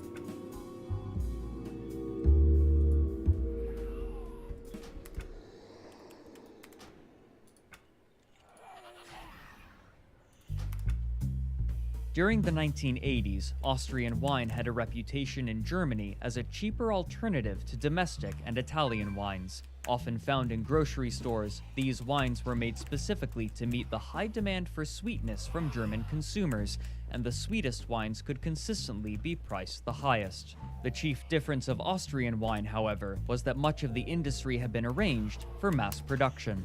First, vineyards would leave the grapes on the vine as long as possible, allowing them to ripen. If left for long enough, the producers would gain the legal right to label their bottles as the sweet and lucrative Predikatswein. These ripened grapes would be harvested in late summer and shipped to manufacturers who would ferment the grapes in large vats. The resulting wine would then be transported to bottlers in bulk. The relatively high quality achieved by this process allowed Austrian winemakers to undercut the prices of older, smaller-scale wineries who were more established, and mass production made for a more reliable source of wine. But after years, this production grew from prosperous to suspicious. During the 1970s, the amount of Predikatswein being produced surpassed feasibility, and Austrian investigatory bodies began seeking warrants to test this mass-produced wine in order to discover precisely how these seemingly impossible numbers were being achieved. Without evidence incriminating particular wineries, however, the courts refused to grant these warrants. Even if they could investigate, the Austrian authorities were understaffed and overworked, allowing the wine industry in the country to operate largely unchecked and unsupervised. In one instance, a wine merchant arrived at a cooperative with his tanker to collect wine, but as they were pumping wine into the truck, the man noticed that they had attached a second hose. Investigating further, he found that they were pumping water into the truck as well. Enraged, the man refused to take the wine and approached the Austrian wine control, who told him that they would be unable to begin inquiries for another 6 weeks due to the massive amount of work they already had to perform. Finding this answer unacceptable, he then approached the Ministry of Agriculture, who revealed to him that there were only 18 inspectors tasked with overseeing approximately 60,000 companies. With such a state of affairs, there was little question that adulteration of wine, especially Predikatswein, had become widespread. In 1975, the Chamber of Labor and Employees in Salzburg, Austria, performed both chemical tests and expert taste tests on 76 different bottles of Austrian wine. Of them, only 23 were properly labeled and 56 were defective.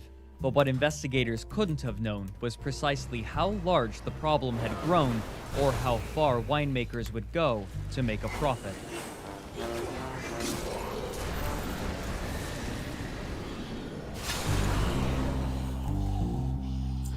On December 21st, 1984, an unknown man with a German accent entered the Federal Institute of Agricultural Chemistry in Vienna and placed a bottle full of liquid on the table, declaring that inside of this bottle was the chemical being used to produce such vast quantities of wine. He then exited the building, leaving the bottle on the table. He was never identified. After a month of analysis, chemists were able to determine that the bottle contained numerous chemicals, several of them toxic. Though this tip wasn't enough to investigate any winery in particular, it meant that they knew what tests to apply if given the opportunity, and this would come less than 2 months later.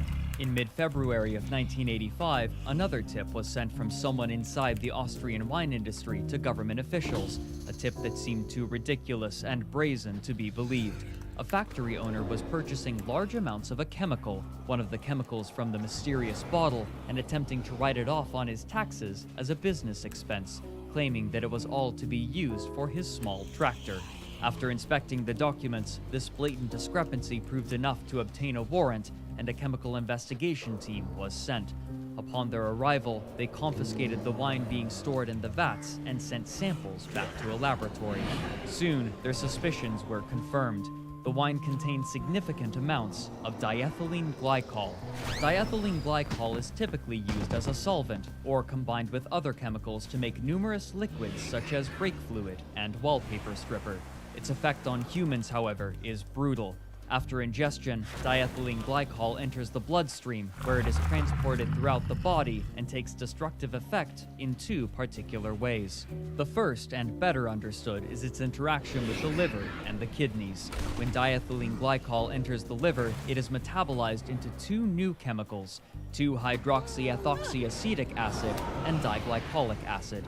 When the latter of these encounters the tubules of the kidneys, it enters the cells and damages the mitochondria, causing necrosis, or literally, cell death. If enough of the kidney is damaged, it can no longer adequately filter toxins out of the blood, a condition called renal failure. This eventually leads to metabolic acidosis, where the blood becomes too acidic for the body to use. The second and more poorly understood effect is that on the nervous system. Through mechanisms apparently still unknown, ingestion of diethylene glycol causes damage to the myelin sheath and axon of nerve cells, making them unable to properly carry electrical signals. Unchecked, this can lead to permanent paralysis, either partial or complete. Studies of people affected by diethylene glycol showed that nearly every single neuron was damaged by the poisoning to some degree. Though the amounts found in this wine were small enough not to cause acute poisoning, long-term consumption can cause the same effects and lead to organ and brain damage. While adding diethylene glycol to wine was unorthodox, the reasons for doing so were easy to glean. Wines with added sugar were worth less, and tests were often performed to make certain that no additives were being used without proper labeling. This meant that, to sweeten wine without reducing profits, another chemical would have to be used, one that was more difficult to detect. Diethylene glycol was poorly understood at the time, the tests for it were rudimentary, and most importantly, it was sweet. In small enough amounts, the effects of poisoning could be minimized while adding a noticeable amount of sweetness, body, and aroma, and if someone did suffer the effects of poisoning, it would be difficult to trace the source back to the wine. By this method, wine cellars could enhance lower quality wine to mimic Predikatswein.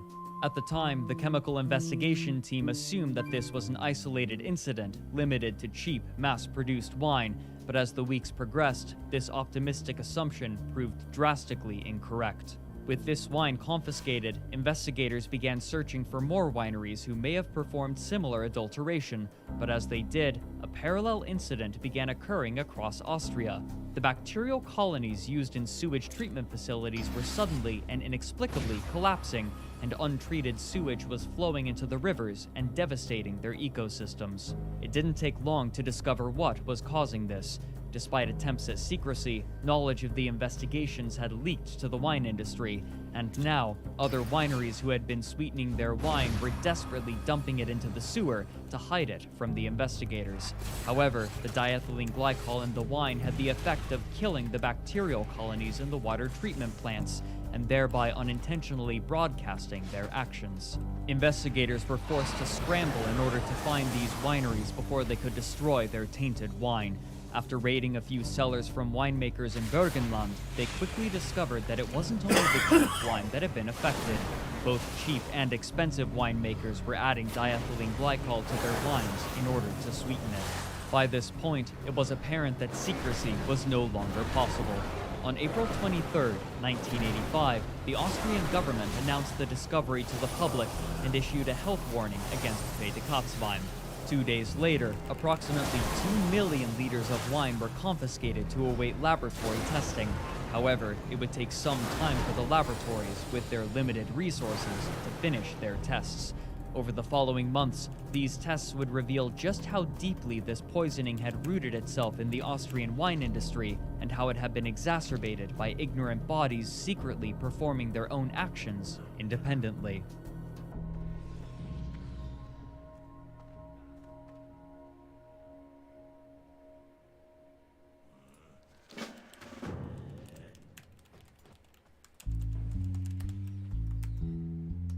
While there was little news.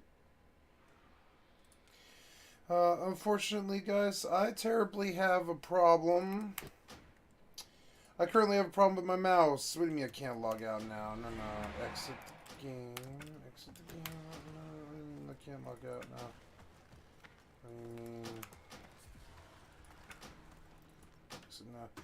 I have some kind of problem where my mouse is resetting its DPI, some kind of registry slip, or it might be hardware, and I need to determine whether it's hardware or not. So I'm going to restart the computer, and I'm terribly sorry. I realize that I'm going to lose some people here, and I apologize. But I mean, I have to restart my computer, restart my stream. This mouse problem is starting to really bother me, and I'm going to see if it's hardware or software related. If it's software. Oh, and also, I forgot, but I also have a video card driver thing, which I take very seriously. Every time there's a video card driver